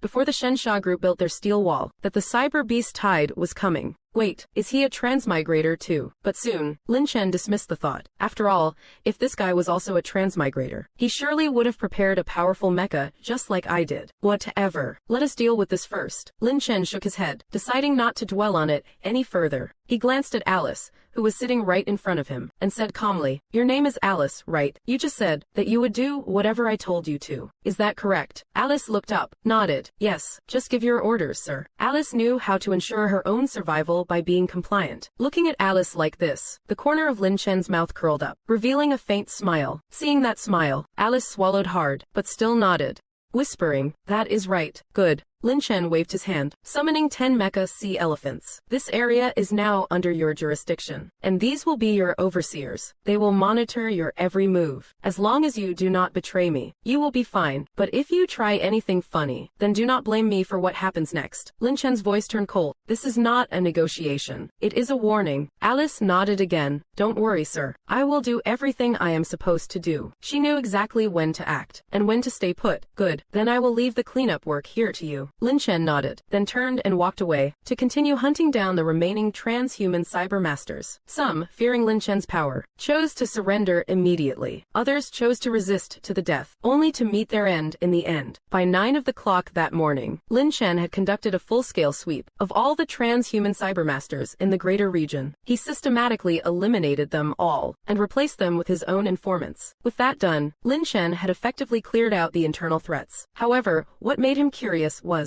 that he still had not found that bunch of islanders. He reckoned those guys must be hiding somewhere, and they had actually managed to evade the surveillance of the Eye of God system. I have to admit, those people are good at hiding. Lin Chen was not particularly bothered by it. After all, rats are good at scurrying into holes. That is nothing new. Besides, even if they did show up, they certainly would not be a match for his current power. So Lin Chen did not pursue it any further, and chose to head back instead. He returned to Long's base, because he was busy with the Fire Seed project. Long had not slept all night, but despite that, he was still full of energy. The moment he saw Lin Chen return, "I am more than happy to welcome you, Mr.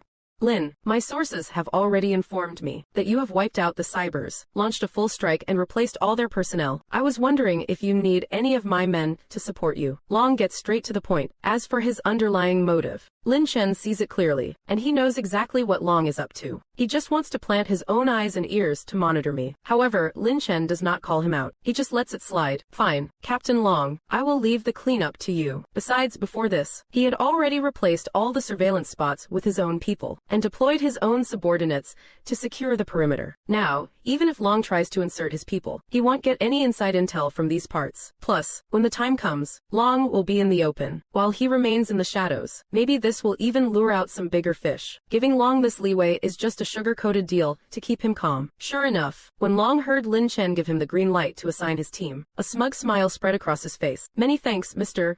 Lin. I will have my team assist you today." Although Long trusts Lin Chen, he can't help but keep his guard up. After all, the power Lin Chen wields is just too overwhelming. Take the all-seeing eye system for instance. He had already detected clues about the cybers through the eye long before this, but he never dared to dig any deeper, simply because he lacked the firepower. By current power standards, even with the most advanced cyber weapons equipped, he would only reach a rank at best. That is already pushing his limits. Doing any more is just impossible. Moreover, even if at a rank, it is impossible to completely clear and replace. Yet, Lin Chen did it. Goes to show how formidable Lin Chen's power truly is. Truly unstoppable. However, the stronger you are, the more you threaten the local authorities. A threat to the throne, as they say. No matter where you go, it never bodes well for the rulers. That is why he wants to stack his men on top of the existing security. Just to, at least, keep Lin Chen in check. Fine, Captain Long, feel free to arrange them however you like. I will be heading back now. After Lin Chen fed Long that empty promise, he set off toward the Eastern Sea sector. When he returned, it was already 1 in the afternoon. Just in time, the Ba Tian 0 upgrade was complete. Lin Chen could not wait to start exploring the capabilities of the 3rd Gen Ba Tian 0. First, he checked the Ba Tian 0 interface. Supreme Tier Mecha Carrier, Ba Tian 0. Base Attack, Base Defense, Speed, 3000. Mecha Assembly Bay Pro, capable of assembling mechas using energy cores and metal components on the existing foundation. Able to assemble any core and any component at will. The Mecha Bay contains mechas. The 6th Gen Cyberfighter, Shen Ying-I. Unit damaged auto repair in progress. The nuclear-powered submersible Yuan Long-I, energy fully recharged. The 4th Gen main battle tank mecha, Tianchi-I damaged auto repair in progress. Thunderlord Giant Bear mecha damaged auto repair in progress. Introduction. Tier 3 carrier class mecha, equipped with super AI control. The master AI can command the mechas within the bay through intelligent operation, and even summon or recall them via the nanomecha controller on your right wrist. Compared to the 2nd Gen mechas, the 3rd Gen mechas have significantly more power, faster speed, and higher defensive capabilities. Lin Chen took a look at the basic stats. Compared to before, it is about the same. The power was boosted a little, and the defense tripled, but he noticed that this mecha factory had upgraded to the 7 Pro version, and most importantly, it now has the ability to assemble mechas at will. Compared to the previous energy core, linked strictly to metal fragments, the operational versatility is much higher now. For instance, if I take a giant bear mecha's energy core and combine it with fighter jet metal parts, would not the result be even stronger? A beast with both power and speed, but that is just Lin Chen's speculation. The actual merged beast would still require case-by-case analysis. No time like the present. Lin Chen went into the mecha factory bay and checked the parts he currently had. He just happened to have an S-tier energy core, along with some leftover metal fragments from the magma giant. That S-tier energy core was the very thing my dear granddaughter gave me. I wonder which cyber beast it originated from. Lin Chen muttered. His interface told him this energy core was definitely not simple. Exactly. To test his hypothesis, he operated the control panel of the Mecha Factory Pro, inserted the S-tier energy core, and then added the remaining magma giant metal fragments. After inserting these 2 hardcore components, the Mecha Factory Pro shuddered, emitting a faint glow. The indicator light on the factory changed from idle to processing. About 20 minutes later, thick white smoke billowed from the factory. This indicated the mecha was finished. As the white smoke cleared, a massive mecha emerged, right at the exit of the mecha factory. This mecha looked somewhat unique. The whole body was grayish-brown, insanely massive, like a giant mountain. The front section was heavily fortified, with a massive cannon port, circled by metal particle rings along the barrel. Looking further down, the chassis featured a blend of gold and red colors. Embedded upon it were rubies. Looking incredibly luxurious, yet indestructible, it was still surrounded by many small gun barrels, making it look extremely imposing, especially at the chest area, where a gem orb pulsed with starry cosmic energy, encircled by a gaping dragon head. This was the most critical point of the entire mecha, and it also happens to be its most powerful cannon. Looking at the mech's exterior, Lin Chen was left speechless. Holy moly, the energy core is actually a dragon. He did not quite get it, but he was stunned nonetheless. His granddaughter from the future sent him a dragon. Wait, no. Lin Chen suddenly spotted a blind spot. In the future world, do dragons even exist? Thinking of this, Lin Chen suddenly slapped his own forehead. Hell, space-time travel is already a thing. Yet I am stuck worrying about whether dragons are real. Guess I need to break this bad habit later. True. With cyber-mutated beasts and these mechs around, it is absurd to dwell on whether dragons exist or not. That is just nitpicking. A total waste of time. After clearing his mind, Lin Chen could not wait to check its dashboard. Mech type, unnamed hybrid of dragon and magma behemoth. Grade, S+. Attack power, defense power, speed, mech profile, a steel beast powered by a dragon energy core. Capable of omnidirectional combat on land, sea, and air. Equipped with the dragon magma behemoth's flame armor. Unparalleled toughness. Unique abilities. Flame immunity. Hydrokinesis. Elemental mastery. Inherent ability. Energy plunder. Infinite growth. Although the stats of this S+ grade exotic beast look worse than the base stats of Lin Chen's Tier 2 Batian 0, its abilities are genuinely broken. Hydrokinesis and flame immunity. Plus elemental mastery. Is this even considered a mech anymore? And that is not even the strangest part. At the very bottom of the dashboard, there was another line of text. Energy plunder, infinite growth. Infinite growth, just this single phrase, is enough to stomp 99% of other abilities. You have to realize this thing only gets stronger and stronger. Lin Chen, without a moment's hesitation, tapped to open its detailed description. Energy plunder, an exclusive mech skill derived from a future S-grade core. Upon activation, the user can devour the energy of a targeted unit and convert it for their own use. Skill cooldown, 10s. Current plunderable energy tier. C. Absorption capacity will grow as the host absorbs more energy. After reading the description, only one word echoed in Lin Chen's mind. That is, being able to directly devour C-grade energy cores, with a cooldown of only 10 seconds. Do you know what this means? It means every 10 seconds, he can swallow a C-grade cyber beast's energy core. You have to remember, in this cyber apocalypse, these energy cores are essentially the beast's hearts. Once they lose their hearts, it is like Iron Man losing his arc reactor. Simply put, it is a game changer. Losing the power core means losing life itself, though it sounds like C-rank power cores are not much. Most of the gear he uses now is B-rank anyway. He can take down a whole swarm of C-rank cyber beasts in seconds, and that is way faster than the 10-second loading interval. But if you look at it from another angle, Lin Chen thinks this is an absolute god-tier weapon. That is right. It has a special passive ability, infinite growth. Doesn't that just mean, if he uses this skill to absorb enough C-rank cores, the skill itself will level up?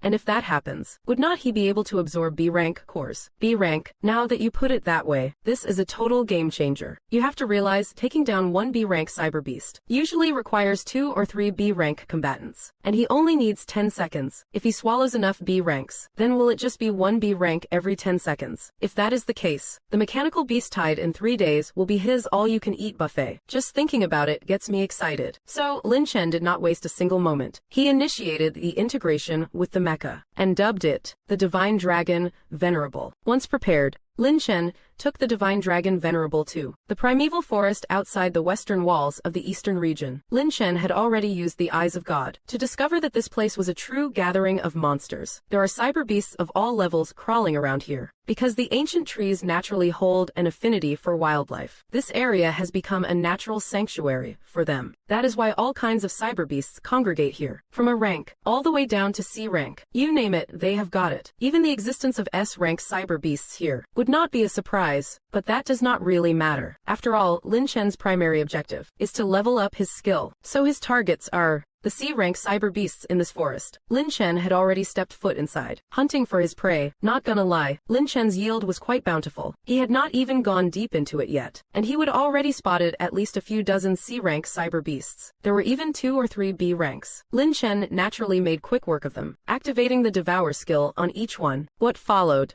was a rhythmic string of system alerts. Ding. C-rank power core absorbed. Energy plunder level up progress, 0. 1%. Ding. C-rank power core absorbed. Energy plunder level up progress, 0. 1%. After devouring 50 of them in a row, the progress reached 75%. Not bad. Leveling up does not seem to be that hard after all. Lin Chen looked at the fast-moving progress bar with satisfaction. You see, 50 beasts only took 7,500 seconds. That is not even 10 minutes. If things keep going at this clip, Reaching 100% will take no more than 200 minutes, meaning in less than 4 hours, he will have farmed enough XP here in this giant forest, and after that, he will be ready to start devouring B-rank cyber beasts. This skill, who needs a bicycle now? This is insanely overpowered. As for whether this forest has enough cyber beasts for him to grind experience, the answer is absolutely. In my past life, I had people survey this very forest. The center of this forest seems to be the core radiation zone for cyber energy. Plus, it is the largest primeval forest in Shensha. There are at least hundreds of thousands of beasts in here, so there is no need to worry about running out. Even the cyber trees here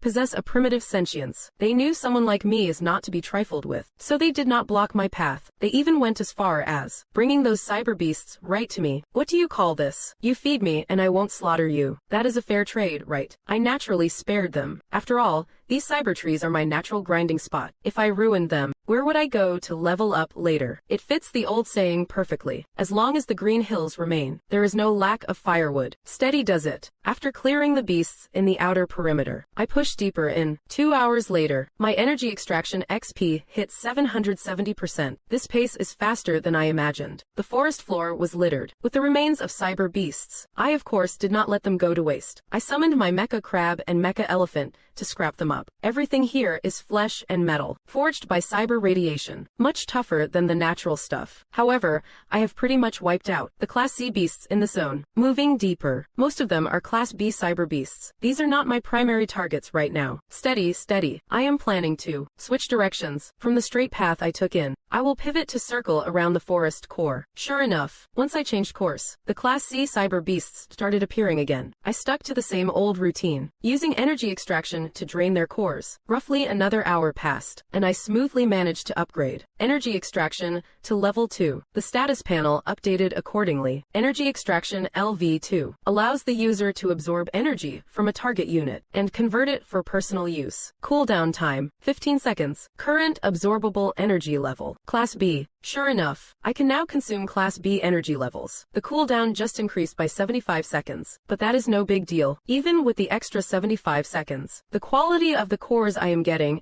is on an entirely different tier. If you compare energy cores to currencies, a Class C core is like pocket change. A Class B core is like big money. The value gap between them is massive. Besides, Class B cores are exactly what I need for daily operations. My mecha beast army mostly runs on Class B cores, though I had already stockpiled a fair amount, but he had not expected those military core to burn through energy like some ancient giant beast. The energy drain was just insane, especially those top-tier mechas of his. They were like bottomless pits. Every day, they needed at least hundreds of B-grade energy cores just to stay running. If you convert those B-grade cores, that is several thousand C-grade energy cores. In other words, all those C-grade energy cores he had just absorbed could barely cover 1 day of energy costs. Even though Lin Chen was loaded, even he could not keep spending like that. So with that in mind, the energy plunder skill became even more crucial. Right after energy plunder reached level 2, Lin Chen did not rest for a second and started sweeping the area again. This time, he stopped hanging around the outskirts and changed direction, pushing straight toward the heart of the forest. After the upgrade, energy plunder was basically unstoppable, because in the middle zone of this forest, most targets were only B grade or lower, so every 15 seconds, Lin Chen could absorb 1 cyber beast core for sure. It was like reaping the rewards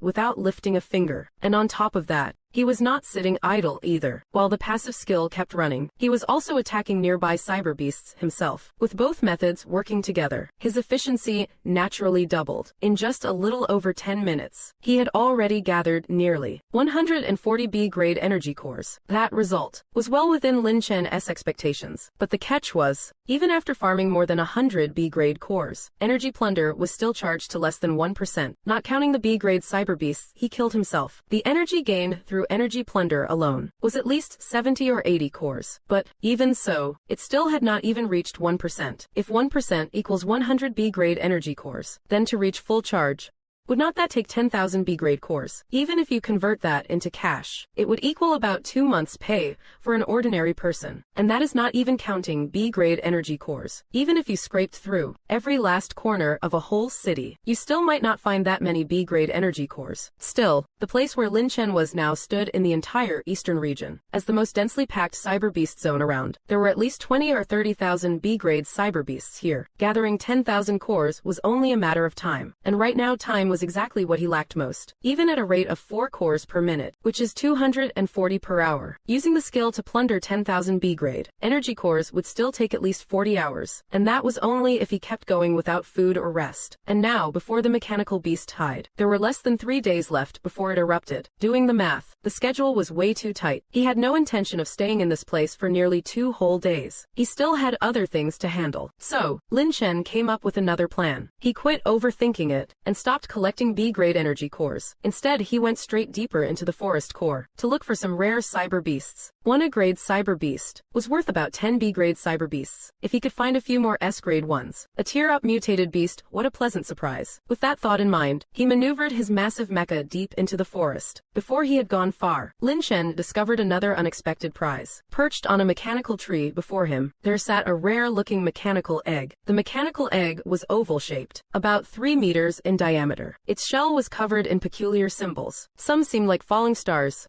while others resembled an ancient script. Naturally, Lin Chen could not help but be curious about it. He slowly extended his mecha's arm, cradling the mechanical giant egg in his palm with care. He then initiated a comprehensive, high-precision scan. Xing Chen, analyze what exactly this egg is. Understood. Analyzing now. Soon, the egg's data panel appeared before him. Name, unhatched mechanical ancient beast egg. Description, based on its pigment, this egg is the offspring, left behind by an ancient beast after the cyber apocalypse. It attained this form when the beast's egg pattern was subjected to cyber energy waves and radiation. According to system deductions, there is a biological life pulse inside the mechanical egg. A biological life pulse. Lin Chen suddenly caught on to this detail. You have to realize, after the cyber apocalypse, every organism besides humans has been partially cyber converted into machines. Yet now, the system actually detected a biological life pulse inside this mechanical egg. This is nothing short of a groundbreaking discovery. And why? Is only the outer shell cyber converted, while the life form inside remains unchanged. If this were in my previous life, I would have found it impossible to believe. After all, every organization in the world at that time was hunting for non-cybernetic organisms, desperate to study them, to find the source of the cyber infection. But they all came up empty-handed, because after March 7th, in this world, no non-cybernetic organisms should exist. Yet, the system detected a life pulse inside this mechanical egg. Doesn't this mean I have found a glitch in this world? At that thought, he felt a surge of excitement. After all, in this age of total mechanization, to find a creature of flesh and blood, by all logic, flesh and mechanical bodies cannot be compared. But combined with what the system just reported, the shell can block cyber conversion. Doesn't that make this ability, in a sense, even more broken? Furthermore, Lin Chen noted one crucial point. This is the offspring of an ancient creature. This is Shen Sha territory. Ancient creatures in Shen Sha. Do you realize what that means? Forget the Tang snake, the Ying dragon, or the Kunping, those ancient divine beasts. Just the phoenix, the Qilin, or the Pixio. Any one of these beasts, even when cyber converted, would easily be an S+ tier existence. If any of these beasts can be hatched, that will be the true tide of beasts. It is absolutely unbeatable. However, the problem now is, how do I hatch this egg? For a regular organic egg, I have already done my research. Just keeping it at the right temperature, in the right place, would be enough. But how to hatch a mechanical behemoth egg? I can't just find some random cyber beast to sit on it. That would be absurd. So, when in doubt, go with quantum mechanics. Lin Chen decided to ask his invincible system. System, is there any way to hatch this egg? Soon, the almighty system responded. The Ba Tian Zero's Mecha Foundry can manage the incubation process. Nice. Who knew the Mecha Foundry was this versatile? Lin Chen could not help but marvel. This Mecha Foundry has been busy from the very moment it started. Be it repairing mecha squadrons or supplying energy, it handles everything with ease. And now, it can even hatch mechanical behemoth eggs. This is just too good to be true. Lin Chen originally planned to head deeper into the forest, to hunt for other high-level cyber beasts, but he knew when to call it a day. Plus, he was a bit impatient, dying to see what this creature really is. So, Lin Chen chose to return immediately. With the speed of the Shenlong Supreme, it only took about 10 minutes to get back to the Ba Tian Zero. At this moment, the Thunderlord, Shenying 1, and Tianqi 1 had all finished repairs. The giant Tooth Shark Mecha Squadron was also fully operational. This way, a berth was finally open. Lin Chen placed the mechanical egg in the bay for incubation, unloaded his Shenlong Supreme, and left it aside for energy recharging. Since the system indicated it would take 5 hours for the egg to hatch, he decided to make use of this time to take a shower and get some sleep. Beneath the central city in the Republic of Korea, Yuan Yaofu was admiring his masterpiece when he suddenly received a call. Hello, who is this? As Yuan Yaofu asked the question, a rough masculine voice came from the other end. Greetings, Lord Yuan Yaofu. This is William. William, how is the mission going? This William was part of the cyber agent team sent by Yuan Yaofu. They were responsible for exploring the Earth's death zones and some ancient creature habitats. Lord Yuan Yaofu, at the heart of the polar region, we found a dead S-class behemoth. Judging by its remains, it seems to have been struck down by lightning. What about its energy core? Yuan Yaofu asked calmly. Reporting, sir. The energy core was destroyed by that lightning as well. Apologies, Mr. Yuan Yaofu. I think we arrived too late. William's voice grew smaller and smaller. He was clearly nervous, because his squad had been out for 3 days, only to find this S-class mechanical variant beast, and the energy core had already been taken. Given Yuan Yaofu's temperament, they are definitely going to get an earful. However, upon hearing this, instead of being angry, Yu Zhaofu grew even more excited. Quick, send me the coordinates. I am deploying a team there immediately. If anyone were there right now, they would surely see the intense heat and anticipation on his face, and perhaps even a hint of madness. This reaction, William almost could not process it. If it were the usual Yu Zhaofu, he would have exploded with rage the moment failure was mentioned. But he seemed like a completely different person now, getting so hyped up to ask them for coordinates. Was he trying to summon trouble for them, or what? But despite the hesitation, after hanging up the phone, William obediently sent the coordinates to Yu Zhaofu. A minute later, Yu Zhaofu received the coordinates from the South Pole. After seeing them, the look on his face twisted even further, muttering some strange language under his breath, as if he were possessed by an evil spirit. Found you at last, little mouse. I did not expect the temporal fissure to activate early. This time, let us see where you can run. He then let out a crazed, sky-shaking howl. A moment later, he regained his composure. He made a call. Soon, the other side answered. Mr. Yu Zhaofu, what are your orders? The one on the line was Jin Yingjun. Mr.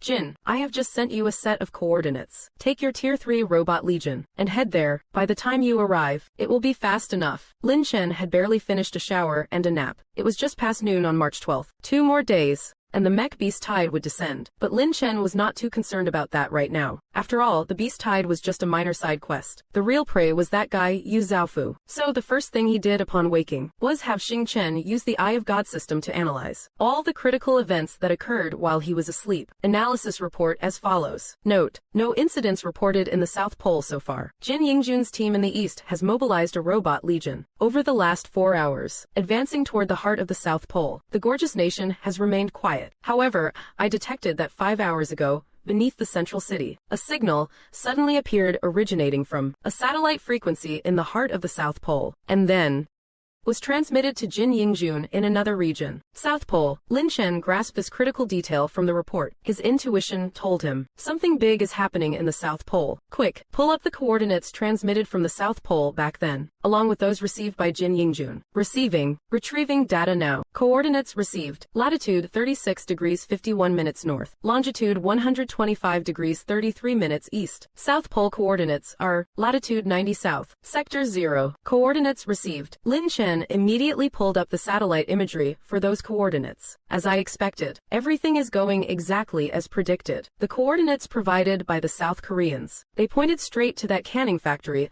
I spotted earlier. I knew something fishy was going on in there, and I would bet my life on it. The missing Yu Zhaofu is hidden deep beneath that factory. What kind of freakish experiment Yu Zhaofu is pulling off down there? I have no way of knowing yet. But whatever is happening at the South Pole, it is definitely connected to him. Lin Chen shifted his focus to the polar coordinates. These polar coordinates, are they smack in the center of the South Pole? That actually caught me by surprise. Usually, the more extreme the location, the more likely something bizarre is going down, or maybe some kind of legendary treasure. Why else would Yu Zhaofu waste so many men sending them out there? So, I will have to head there myself. But before that, he stopped by the mecha manufacturing bay. The mechanical giant's egg had finished incubating. The moment Lin Chen slid open the chamber door, his expression froze. Lin Chen looked like he had just seen a ghost. Because inside the incubation pod lay a deep blue fish-like creature. It was roughly the size of a motorcycle wheel. Its body was suspended in the air. Within the chamber, as if held up by some invisible, giant hand. Looking at it, Lin Chen could only associate it with one ancient mythical beast. That would be the Kunpeng. However, when Lin Chen could not wait to open the system interface, the information that popped up left him stunned. Species name, lightning, juvenile stage, health points, attack power, defense power, speed, description, ancient, a hybrid juvenile specimen of ancient bloodlines. At this stage, it is immune to all damage and negative status effects, while possessing extraordinary electrical power. Once it reaches adulthood, it will possess the power to manipulate time and space. Attributes: lightning, time, bound to, Lin Chen. Holy cow. Never mind the question marks for the attribute values. That description alone is absurdly overpowered, immune to all damage and able to control lightning. That is cooler than Thor himself. And most importantly, once it matures, it can control time. That is absolutely insane. Control time. Does this have anything to do with that girl? Lin Chen suddenly had a realization. Could my granddaughter from the future have been created using a bio-engineered time-space capsule like this one? After all, time travel, even with the most advanced human technology, should not be possible. It is impossible to control it, and that so-called granddaughter of his actually managed to transport equipment through space and time. There is no connection here whatsoever. Lin Chen does not buy it. Lin Chen thinks he can look into this matter in more detail once things are settled. Right now, he just wants to figure out what exactly this creature is. According to the description, it is a hybrid of two ancient mythological beasts. Judging by its appearance, it is highly likely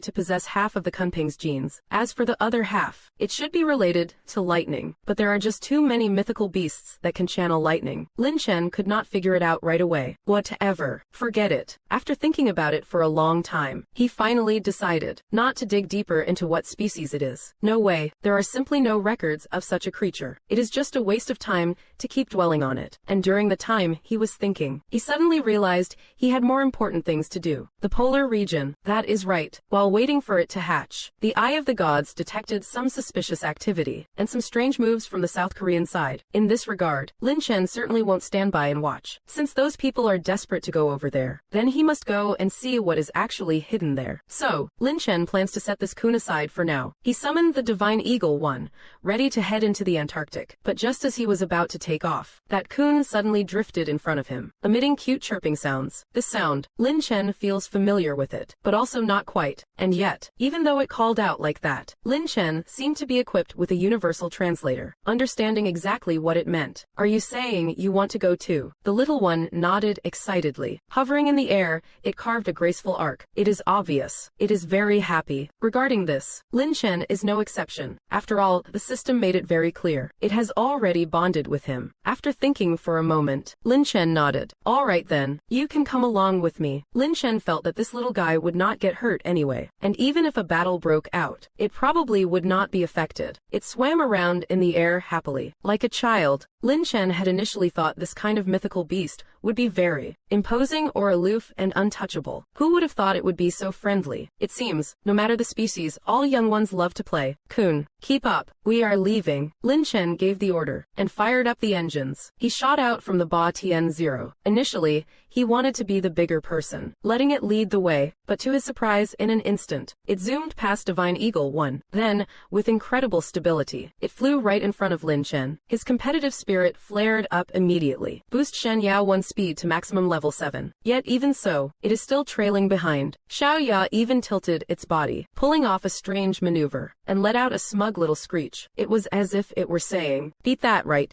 Damn it." Seeing the scene, Lin Chen could not help but curse. You have to understand, the speed of my Shen Yao 1 is definitely top-notch among all mechas. This is a 6th-gen war machine, for heaven's sake. Before it became Cyber Mecha, its speed could reach 5 Mach. After the upgrade, it even hit 15 Mach. But even so, it still can't outrun his own pet. Is this even logical? It is perfectly logical. Doesn't this clearly prove that Xiao Ya's other parent also possessed supernatural speed? His own pet has both power and velocity. That is quite an achievement.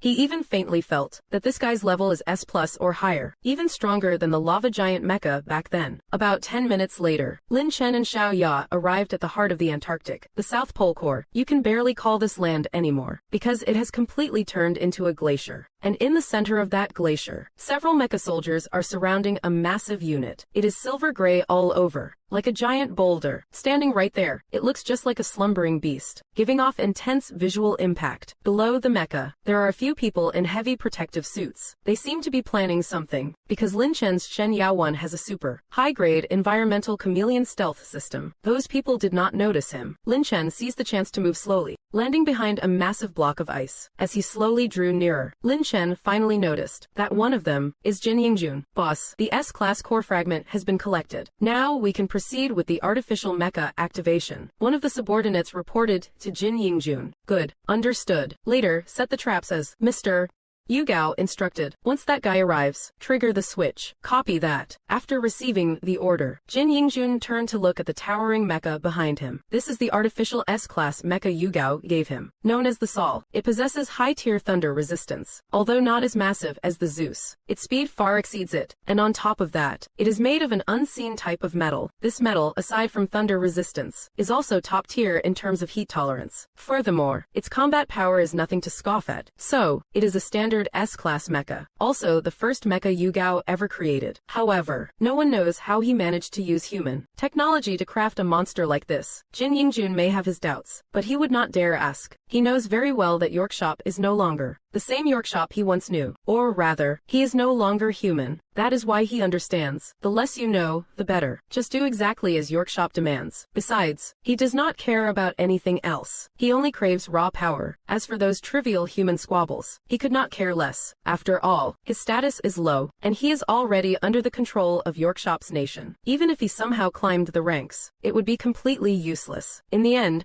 he would still be answering to someone else. Might as well just pledge loyalty to Yorkshop. Not only would he break free from those constraints, but he would also gain enough power to survive. And this power would even allow him to look down on others. With an outcome like that, why would not he? Thanks to this, Jin Yingjun saved himself decades of wasted effort, becoming a cyber being overnight. So now, the moment he receives an order, he brings his squad of artificial cyborgs and the Thor unit straight to this Antarctic hub. Boss, you say the Thor unit can absorb lightning and convert it into energy. Can't tell if that is real or some fairy tale. One of the cyborgs asked Jin Yingjun out of curiosity. You have to understand. Humanity never did manage to develop a device that could convert lightning into usable resources, because the voltage of a lightning strike's shockwave can reach 100 million volts, sometimes even higher. The current intensity can hit hundreds of thousands of amps. That is more terrifying than Pikachu's measly 100,000 volts. And lightning also releases extreme heat. That kind of heat can, in a split second, melt any solid object, especially mechanical constructs. Lightning is its natural nemesis. So, there was never any machine capable of handling lightning. But in just these few days since the cyber apocalypse, Yorkshop actually managed to build an artificial cyborg armor that can harness lightning into energy. Is he the reincarnation of Nikola Tesla or something? Of course, since Mr. Yorkshop said it is possible, then it is absolutely possible. As for that, Jin Yingjun is a firm believer. After all, he felt it firsthand. The power of the artificial cyborg energy core. That thing actually managed to turn him, a frail human, into a cyborg. Just yesterday, he was still an ordinary human. But now, he is already an A-class existence among cyborgs. If he was Peter Parker yesterday, today he is Spider-Man. Although these artificial beings lack the massive towering bodies of natural cyborgs, nor the special abilities gifted by cyber radiation, his power can stand toe-to-toe with ordinary cyborgs, and might even surpass those of the same class. It is exactly this catalyst of power that makes him trust Yorkshop 70% more, and fear him 30% more. After all, in this apocalypse, power is the only truth. Anything else, that is just fleeting clouds. Therefore, whoever gives him power, he listens to. He follows whoever holds the power. Even if they are wrong, power is everything. He is always right. However, boss, just as the contestant was about to ask something else, Jin Yingjun cut him off. Enough. Don't ask things you should not. The priority right now is to secure what Mr. Yu Zhaofu mentioned. Our lives depend on it. Boss, can we really not capture that thing? The boss just made a throat-slitting gesture. Jin Yingjun heard this and shook his head. The boss needs us, so it does not matter if we can't secure it. He paused and explained. What I meant was, if we can't seize that thing, we won't get its power core. Based on my observation, the boss needs the power core, likely to use as the heart for the Zeus. But if we can't get that power core, then we will have no choice but to find a substitute for the Zeus. And the only substitute I know of would be the power core from that guy's carrier-class mecha over in Shensha. Hearing this, the contestant suddenly realized, you mean, if we can't get that power core, we have to take down that guy. At the thought of this, he immediately looked distressed. That guy is a monster. These words made all the other contestants present fall into a panic. Lin Chen's battle with the magma giant mecha was broadcast live.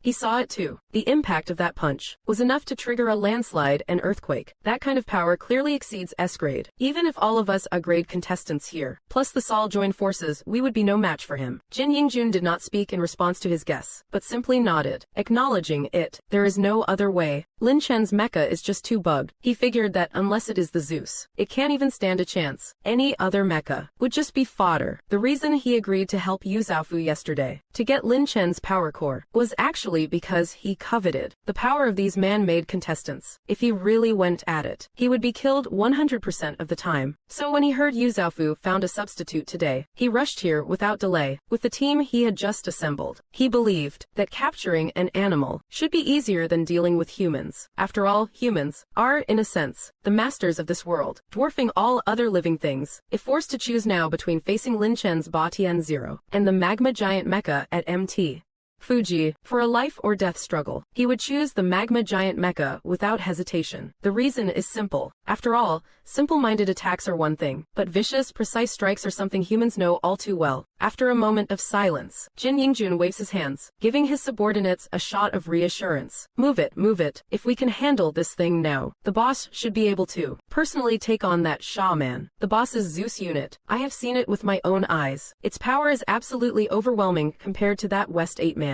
So hurry up and set up the Thor unit. The main event is just getting started. The synthetic team operates with great precision. After a few minutes of charging, the Thor unit finally lit up. Its hull, activated by the S-class energy core, started emitting a starry shimmer. The glow was a faint blue, interlaced with flashes of electromagnetic currents and crackling sounds. The light was so intense it outshone everything else around it. This spectacle made Lin Chen, hiding behind the glacier, tremble. His instincts whispered to him that this guy Jin Yingjun just activated is definitely a force to be reckoned with. Although he could summon the Ba Tian 0 to crush them easily, it had more critical tasks to attend to in Sha. He could not summon it here. Careful, it is dangerous. At this sight, even the little Loach was making a series of cries. Little Loach, you are saying this guy is dangerous. Lin Chen had not expected that even little Loach would call this guy dangerous. If that is the case, he could not afford to act rashly. Though it was still just a hatchling, its potential was definitely superior to his own Shen Yingwen. If even it felt threatened, why would he walk into a death trap? However, at that thought, Lin Chen asked, probed further. Hey, little Loach, if the two of us go together, do we stand a chance? I was just saying, for you, it could kill you instantly. Very dangerous. But for me, I can insta-kill him. A piece of cake. Lin Chen heard little Loach's confident reply, and was suddenly speechless. Are you kidding me?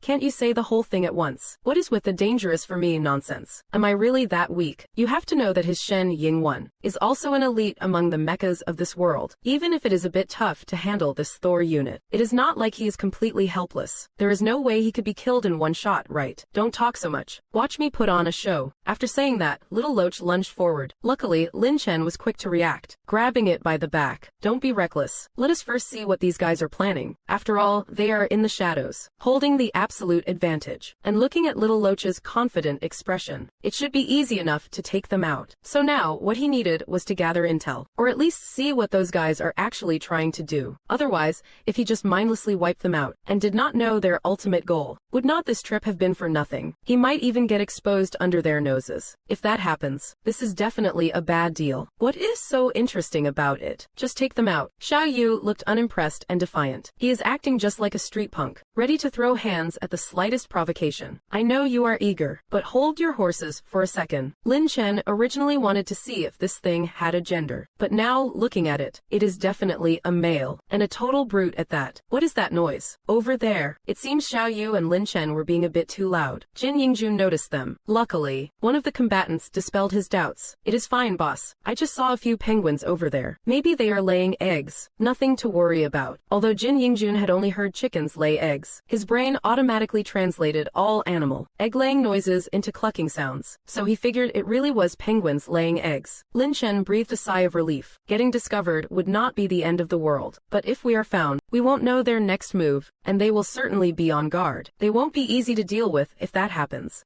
This way, everything will go down the drain. Cut it out. Lin Chen pressed his metallic finger against the mouth of the sacred eagle one, making a hush gesture. He whispered, "If you make another sound, believe it or not, I will go back and zip your beak shut." Upon hearing this, Xiao Yu not only did not calm down, but suddenly became furious. "What are you barking about? Zip your own mouth shut. Zip your whole family's mouths shut." Hearing these words, Lin Chen was speechless. "Man, this thing is a total keyboard warrior. Who the hell taught you this stuff? You were just born." Lin Chen was completely baffled. He picked up an ancient beast's egg, and it hatched into a fish. Despite having overpowered combat strength, it is a full-blown internet troll. What kind of crazy start is this? Lin Chen did not get it, but he was deeply shocked. However, the next second, Xing Chen's analysis broke him even more. Notification. When this creature was hatching, its eggshell directly absorbed the satellite network connected to the Ba Tian 0, and during the hatching process, the shell became part of its biology.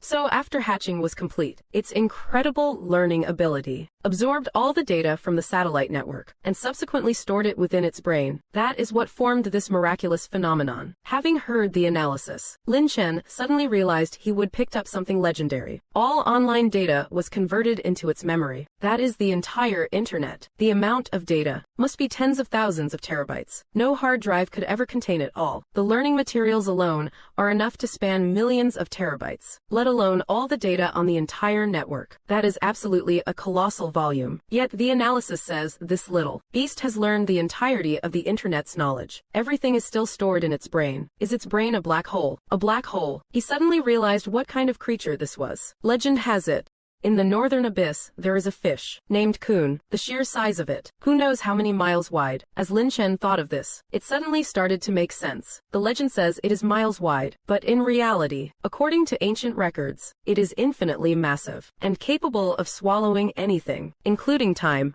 memories, and even space. It can even swallow a black hole. In that case, its swallowing an entire network is not so absurd after all. Thinking of this, Lin Chen felt quite fortunate that he retrieved this egg from the monster forest. It will definitely be an extraordinary combat asset. Hey, can you stop grabbing my back? It is annoying, all right. I mean, the things it is learning are getting a bit out of hand. Lin Chen glanced down at the little Kun, fiddling on the mechanical hand of the Shen Ying 01. Despite looking cute, it sure has a sharp tongue. If he could not understand what it was saying, he would not even know it was trash talking him. Little Kun, sorry kid, Lin Chen muttered, slowly opening the storage bay door. Time to tuck you away. Out of sight, out of mind, right. What are you doing? Hey, before little Kun could finish, it was already locked inside. Even though it has the ability to escape, it is no use. The Ba Tian 0's energy incubation chamber had finished incubating it, and force-bound it to Lin Chen. This prevents it from attacking him. Otherwise, when Lin Chen threatened to lock it up just now, it might have already torn the Shen Ying 01 to pieces. So, little Kun had to obediently accept being locked in. Silence. Better, right. With little Kun out of the way, Lin Chen could focus more on observing Jin Yingjun's every move. He saw the activated Thor unit being swarmed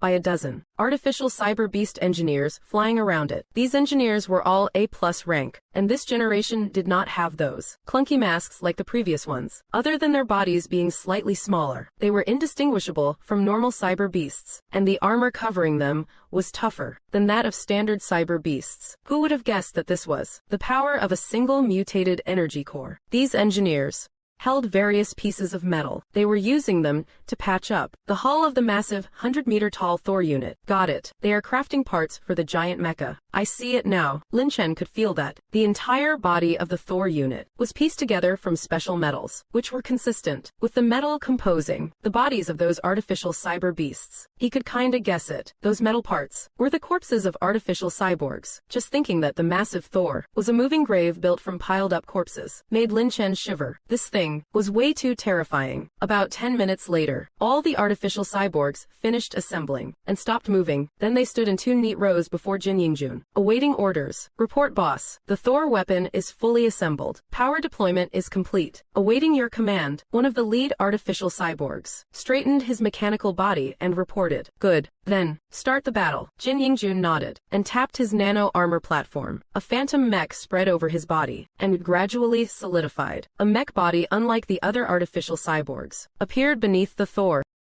This was the super mutant energy core Joseph gave him. More power, a bigger frame, and more speed. At a single command, the assembled cyborg squad quickly scattered and took position atop several icebergs. Jin Yingjun also leapt up and stood on the head of the Thor, quietly watching the massive glacier in the distance, as if waiting for something. About 3 minutes later, the Thor suddenly burst with light, and a strange sound was mixed into that glow. As the sound echoed out, a dragon-like cry suddenly came from the glacier. Then the ice began to shake, and the tremors kept growing stronger. Even some thin ice layers started to crack. Then came another roar, and this roar carried lightning with it. Above the Thor, a bolt like a fire dragon suddenly crashed from the sky, straight at Jin Yingjun, but he did not dodge. He looked completely in control, and slowly raised both hands, as if answering a summons. The Thor beneath his feet copied him, and raised its giant hand charged with lightning. That lightning was like the wrath of a god, striking the Thor palm like divine punishment. If it had been an ordinary mech, it would have been shattered and melted already. But the Thor showed no reaction at all. Golden streaks slowly appeared across its body. The light flowed from its palm and wrapped the lightning like a balloon, slowly compressing it into a sphere of electric light. That sphere was pure condensed lightning. If that thing hit you, even Luffy would be done for. Pure lightning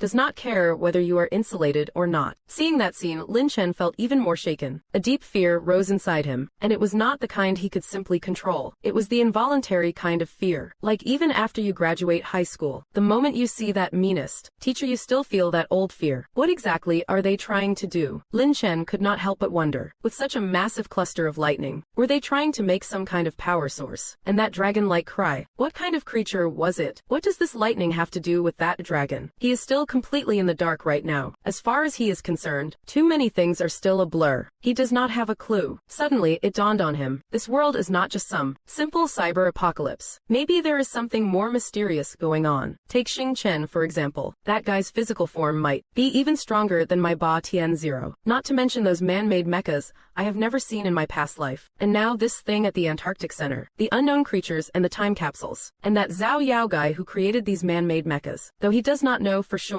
if these events are directly linked, he is certain of one thing. All of this is definitely connected to Zhao Yao. Perhaps, only by finding Zhao Yao can we possibly know what this world is really about. Just as Lin Chen was contemplating this, a deafening roar snapped him back to reality. He looked in the direction of the sound, and suddenly, where there was nothing before, a massive azure beast appeared. This creature was colossal, easily several hundred meters long. It circled proudly in the sky, its icy eyes glaring down at Jin Yingjun and the Thor below. Its body crackled with intense purple energy, interwoven with pure raw lightning. Clearly, that bolt of lightning was its doing. Lin Chen recognized it instantly. It was a dragon, the classic kind from ancient mythology. Speaking of dragons, the first thing that comes to mind is the Yinglong from Chinese legends. The Yinglong was the divine dragon of ancient lore, according to the classic of mountains and seas. In the battle between the Yellow Emperor and Kai Yu, the Yinglong helped the Yellow Emperor, ultimately slaying the enemy. Covered in scales, with a pair of wings, stepping on the clouds, and commanding the storm. This description obviously did not match the appearance of this dragon. Moreover,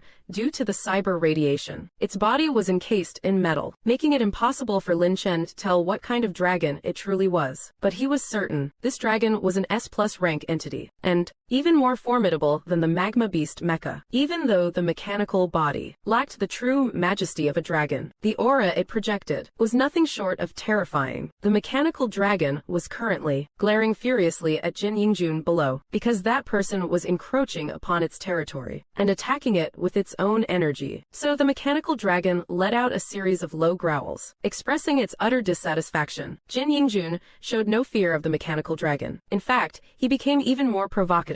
So you want this? Then sure, have at it. As he spoke, he waved his arm, and the Thor unleashed a barrage of lightning spheres. Being a dragon, its pride would not allow it to dodge, so it took the hit head on. But it had underestimated the power of that counterattack. like a kite with a snapped string. The mecha dragon was suddenly knocked back dozens of meters. Its formidable mechanical frame, where the plasma orb struck, had actually cracked. Terrifying. The scene made Lin Chen break into a cold sweat. He knew the level of this mecha dragon was definitely above S tier. Cyber beasts that reach S tier, regardless of speed, power, or defense, are on a completely different level. Not to mention this S+ grade beast. Its defense undoubtedly surpasses all other S tiers. But despite that, Jin Yingjun's Thor model could actually intercept its attacks. Even the spot where it hit the mecha dragon had developed cracks. What does this mean? It means Jin Yingjun's Thor also transcends the 7S level. Lin Chen was fortunate he did not act rashly just now. Otherwise, he would have been blown to bits. At this point, Lin Chen did not dare make a reckless move. Better to just observe for now. He was just a spectator sitting on the sidelines watching them fight. He felt in this situation, it was better to play it by ear. How does the saying go? Use your head. Do not force the issue. If a small-time crook can turn $20 into 3.7 million, then he, Lin Chen, using his S-tier God Eagle to take down an S+ Thor, should not be a problem, because he has the system on his side. It can be described in 2 words. Easy pickings. Meanwhile,